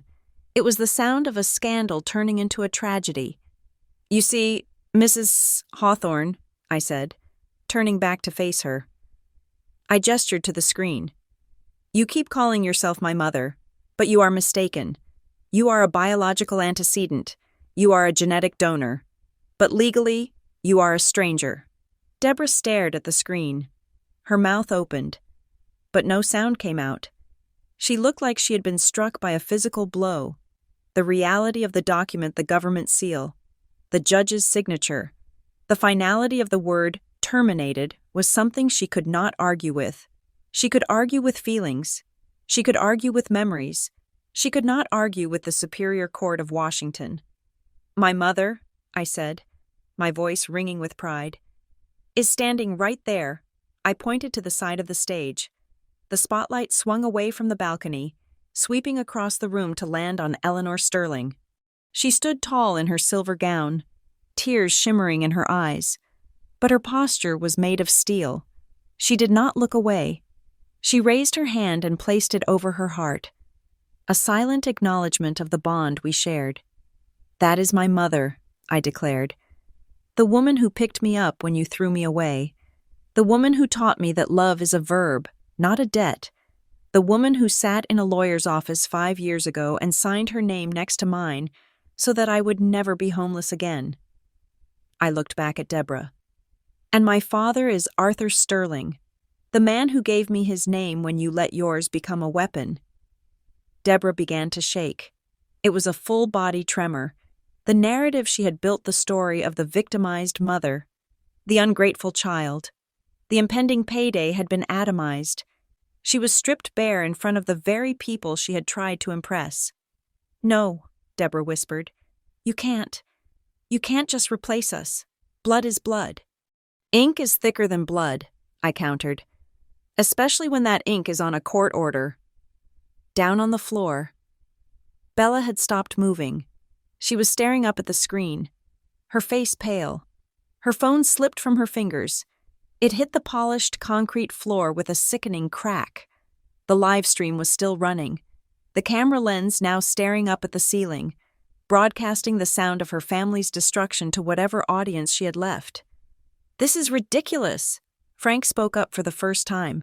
He had climbed halfway up the stairs, looking like a ghost. "Lily, please, we just wanted to reconnect."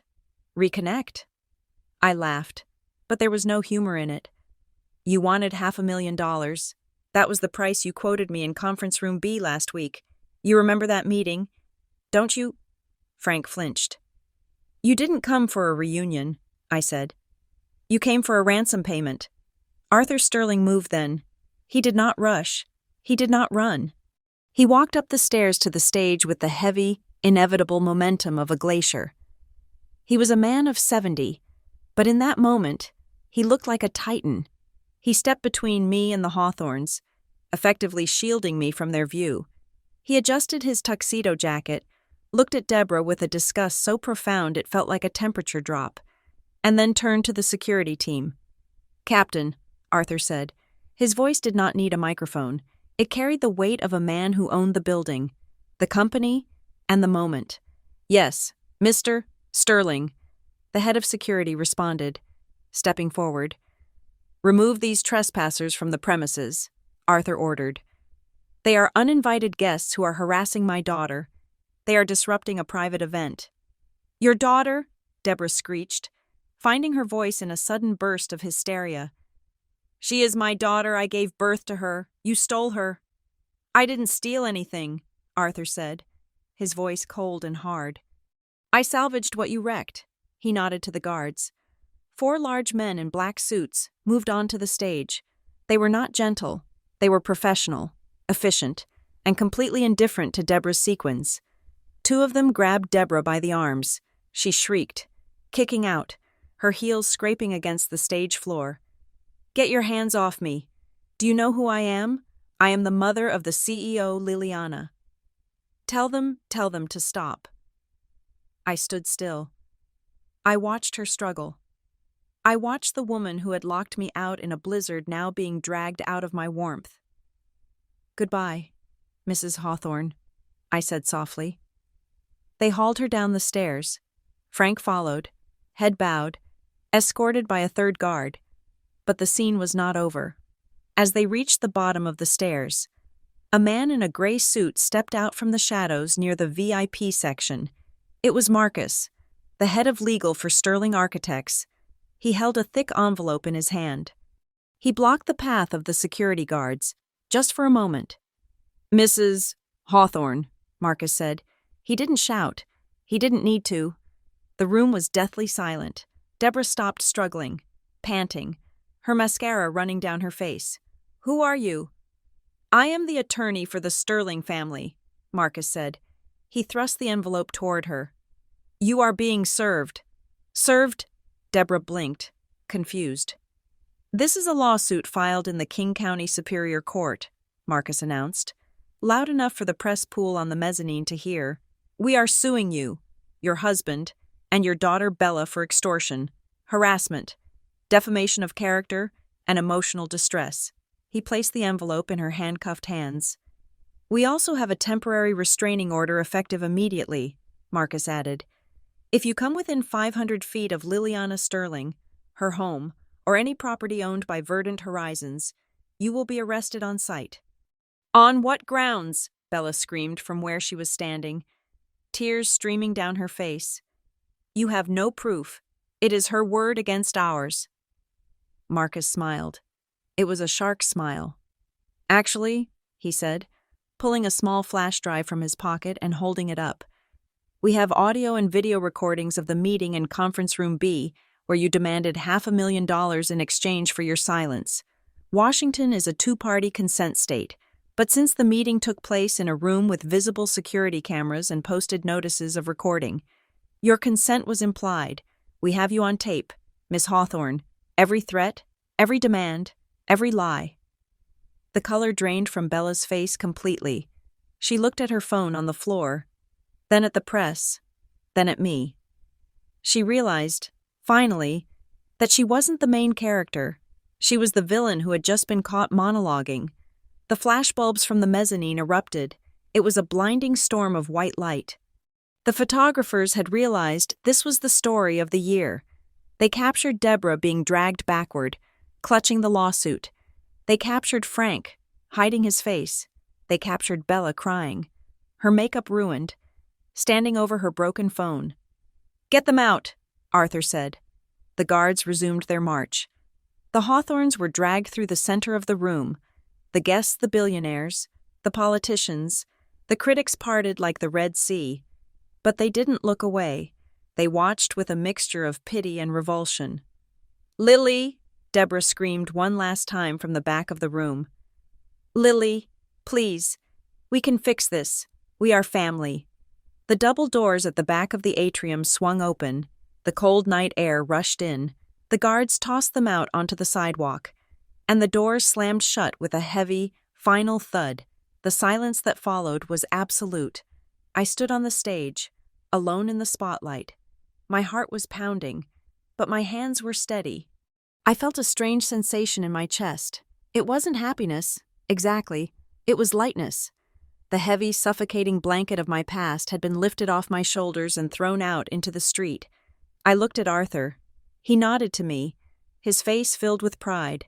I looked at Eleanor. She was crying openly now, smiling through the tears. I looked at Julian. He was already moving toward the stairs, coming to me. I took a deep breath. I smoothed the skirt of my emerald dress. I walked to the edge of the stage. "I apologize for the interruption," I said into the microphone. My voice was steady. "Some demolition was required before we could officially dedicate the building." A single person started clapping. It was the governor. Then Arthur joined in. Then Eleanor. Then Julian. And then the entire room erupted. It wasn't polite applause this time. It was a roar. It was a standing ovation. They weren't clapping for the building. They weren't clapping for the architecture. They were clapping for the woman who had just burned down her own haunted house and walked out of the ashes. Julian reached the stage. He didn't care about the protocol. He didn't care about the audience. He wrapped his arms around me and lifted me off my feet. "I am so proud of you," he whispered into my neck. "I am so proud." I held on to him. I looked over his shoulder at Arthur and Eleanor, who were making their way up the stairs to join us. Arthur took my left hand. Eleanor took my right. Julian held me from behind. We stood there, a united front, a wall of love that no biological claim could ever breach. I looked at the empty balcony where the Hawthorns had sat. It was dark now. The spotlight had been turned off. They were gone, for the first time in 29 years. I didn't wonder if I was enough. I didn't wonder if I was lovable. I looked at the family holding my hands, and I knew I wasn't just a survivor. I was a sterling. And the foundation I stood on was solid rock. The fallout from the gala was not an explosion. It was an implosion. When a building collapses, there is a lot of noise and dust, but gravity eventually settles everything into a pile of rubble. That is what happened to the Hawthorne family. They had wanted fame. They had wanted the world to look at them, and in a cruel twist of irony, they got exactly what they wished for. Bella's live stream, the one she had dropped on the floor in her shock, had continued broadcasting for another 20 minutes after they were dragged out. It captured the sound of the doors slamming. It captured Bella screaming at her mother. It captured Deborah blaming Frank. And because the internet is a hive mind that loves nothing more than exposing a fraud, The video went viral within an hour, but the narrative was not the one they had tried to spin. They were not the victims. They were the villains in 4K resolution. The internet detectives went to work. They found the court records of the lawsuit Sterling Architects had filed. They found the foreclosure notices. They found the truth about the dying mother scam. The hashtag Hawthorne Grifters trended for 3 days. I did not have to lift a finger. I did not have to give interviews or release statements. The evidence I had put on that screen was enough. The public shaming was absolute. Bella lost her accounts every time she tried to post. She was flooded with comments telling her to get a job. Deborah was fired from the part-time retail job she had managed to get. The creditors, seeing that the rich daughter was definitely not going to pay the debts, descended on them like vultures. 2 months after the gala, the bank finally took the house. The home where I had been raised, the home where I had been locked out, was sold at auction. I heard through a mutual acquaintance that they packed what was left of their lives into a rented van and moved to a small town in Idaho where no one knew their names. I never heard from them again. There were no more texts, no more calls, no more wreaths. People asked me if I felt guilty. They asked if I felt sad about destroying my own flesh and blood. I searched my heart for those feelings. I looked for the remorse that society tells us we should feel when we cut off family. I found nothing. I did not feel guilt. I felt the way a survivor feels when the rescue boat finally pulls away from the sinking ship. I felt the way a gardener feels when they finally pull out a network of invasive weeds that had been choking the life out of the soil. I felt light. I felt clean. I felt relieved. 6 months later, on a perfect afternoon in June, I stood in a room that smelled of lavender and silk. This was not a dressing room for a battle. It was a bridal suite. Eleanor was standing behind me, her hands fastening the row of tiny pearl buttons on the back of my dress. It was not a ball gown. It was a sleek, modern slip of ivory crepe that moved like water. It was simple, elegant, and entirely me. "There," Eleanor whispered, smoothing the fabric over my shoulders. She turned me around to face the mirror. "Oh, Liliana." Her eyes filled with tears. She reached up and touched my cheek. "You look breathtaking," she said. "I feel calm," I admitted. "Is that weird? I thought I would be nervous." "Why would you be nervous?" Eleanor smiled. "You are marrying your best friend, and you are surrounded by people who would walk through fire for you." There was a knock on the door. It opened, and Ethan poked his head in. He was wearing a tuxedo, looking handsome and mischievous. "The chariot awaits, Cinderella," he grinned. "And by chariot, I mean Dad is pacing in the hallway checking his watch every 30 seconds. I laughed. I picked up my bouquet white peonies and trailing ivy, grown in the greenhouse of the Sterling estate. I walked out into the hallway. Arthur was there. He looked distinguished in his black tie, a white rose pinned to his lapel. When he saw me, he stopped pacing.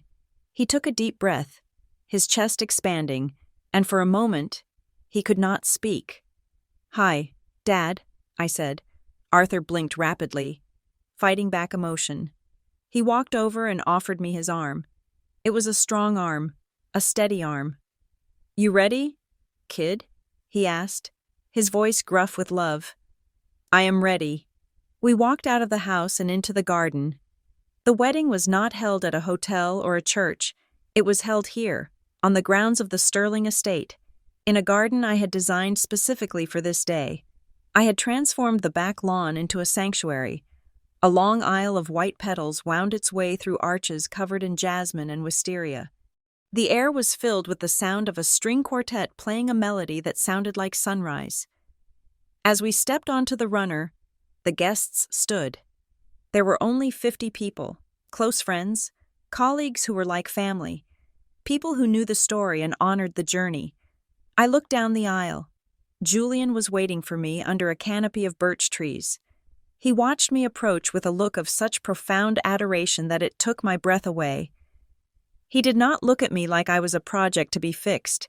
He looked at me like I was a masterpiece to be cherished. But as I walked, my eyes drifted to the front row. Usually, at a wedding, There is a tension about where the family sits. There are awkward negotiations about divorced parents and estranged siblings. Not today. On the left side of the aisle, in the place of honor, there were 2 chairs. On the first chair sat Eleanor, dabbing her eyes with a handkerchief. On the second chair, empty and waiting for Arthur, was a small, elegant card. The calligraphy was perfect. Parents of the bride, Arthur and Eleanor Sterling. It was written in ink. It was written in law. It was written in love. There were no empty seats for ghosts. There were no reserved spaces for people who had not earned them. The Hawthorns were not missing, because they did not belong here. This space was for family, and my family was all present and accounted for. We reached the altar. Arthur kissed my cheek.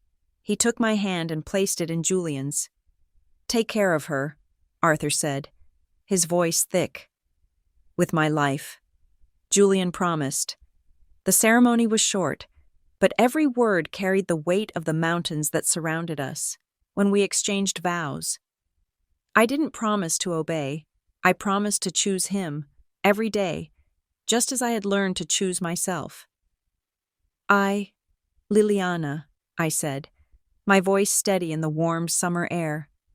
Take you, Julian, to be my family, to be my home, to be my witness. When Julian slid the simple gold band onto my finger, right next to the sapphire engagement ring, I felt a click. It was the final piece of the puzzle locking into place. "I now pronounce you husband and wife," the officiant said. "You may kiss the bride." Julian kissed me, and the small crowd cheered. Ethan let out a whoop of joy. Eleanor was clapping so hard I thought she might hurt her hands. We walked back down the aisle, showered in rose petals, laughing, holding hands so tightly I knew we would never let go. The reception was a blur of joy. There were toasts that made us cry with laughter. There was cake that tasted like vanilla and victory. There was dancing under strings of fairy lights that mimicked the stars. Late in the evening, I stepped away from the party for a moment. I needed to breathe it all in. I walked to the edge of the garden, where the manicured lawn gave way to the wilder forest edge. The moon was full, casting a silver glow over the world. I looked down at my hands. The rings caught the moonlight. I thought about the girl who had walked into a snowstorm 10 years ago. I thought about the $40 in her pocket.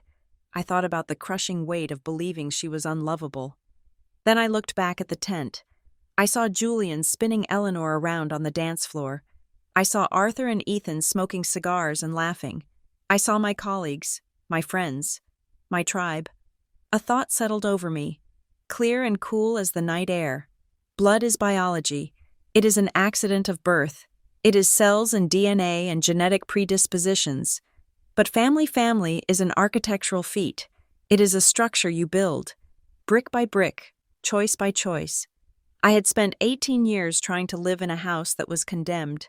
I had tried to patch the cracks, paint over the mold, and pretend the roof wasn't collapsing. I had thought that if I just worked hard enough, if I was just good enough, I could make it a home. But you cannot build a home on a poisoned foundation. I had to tear it down. I had to walk away from the rubble. I had to stand in the cold and the dark and the empty space until I found the people who were willing to help me pour a new foundation. I had designed this life. I had pruned the dead branches, the envy, the greed, the conditional love, so that the healthy parts could breathe. It wasn't cruel to cut them off. It was necessary. A garden cannot bloom if it is choked by weeds. I touched the emerald necklace at my throat, then the gold band on my finger. I was Liliana Sterling. I was a daughter. I was a wife. I was an architect.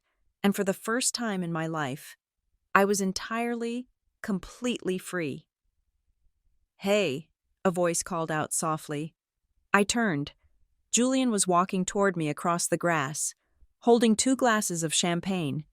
He stopped beside me, wrapping an arm around my waist. "What are you doing out here?" he asked. "Just admiring the view," I said. "It is a nice view," Julian agreed, looking at the party. Then he looked at me. "But I like this one better." I smiled. It was a real smile, one that reached all the way to my eyes and settled in my soul. "Ready to go back in?" Julian asked. "Your dad is threatening to do karaoke." "Oh God," I laughed. "We better stop him." "Or," Julian grinned, "we could join him." I looked at my husband. I looked at the light spilling from the tent. I looked at the future stretching out before me, wide and open and full of promise. "Let's join him," I said. We walked back toward the light, hand in hand, leaving the darkness behind us forever. And as I stepped onto the dance floor, surrounded by the family I had chosen and who had chosen me, I knew that the girl in the snow was finally warm. Thank you so much for listening to this story until the very end. I would love to know where you are tuning in from today. So please leave a comment down below with your location and share your thoughts on Liliana's journey. If this story touched your heart, please make sure to subscribe to the channel Healing Drama Stories. Hit the like button and press the hype button to help this video reach more people who might need to hear it.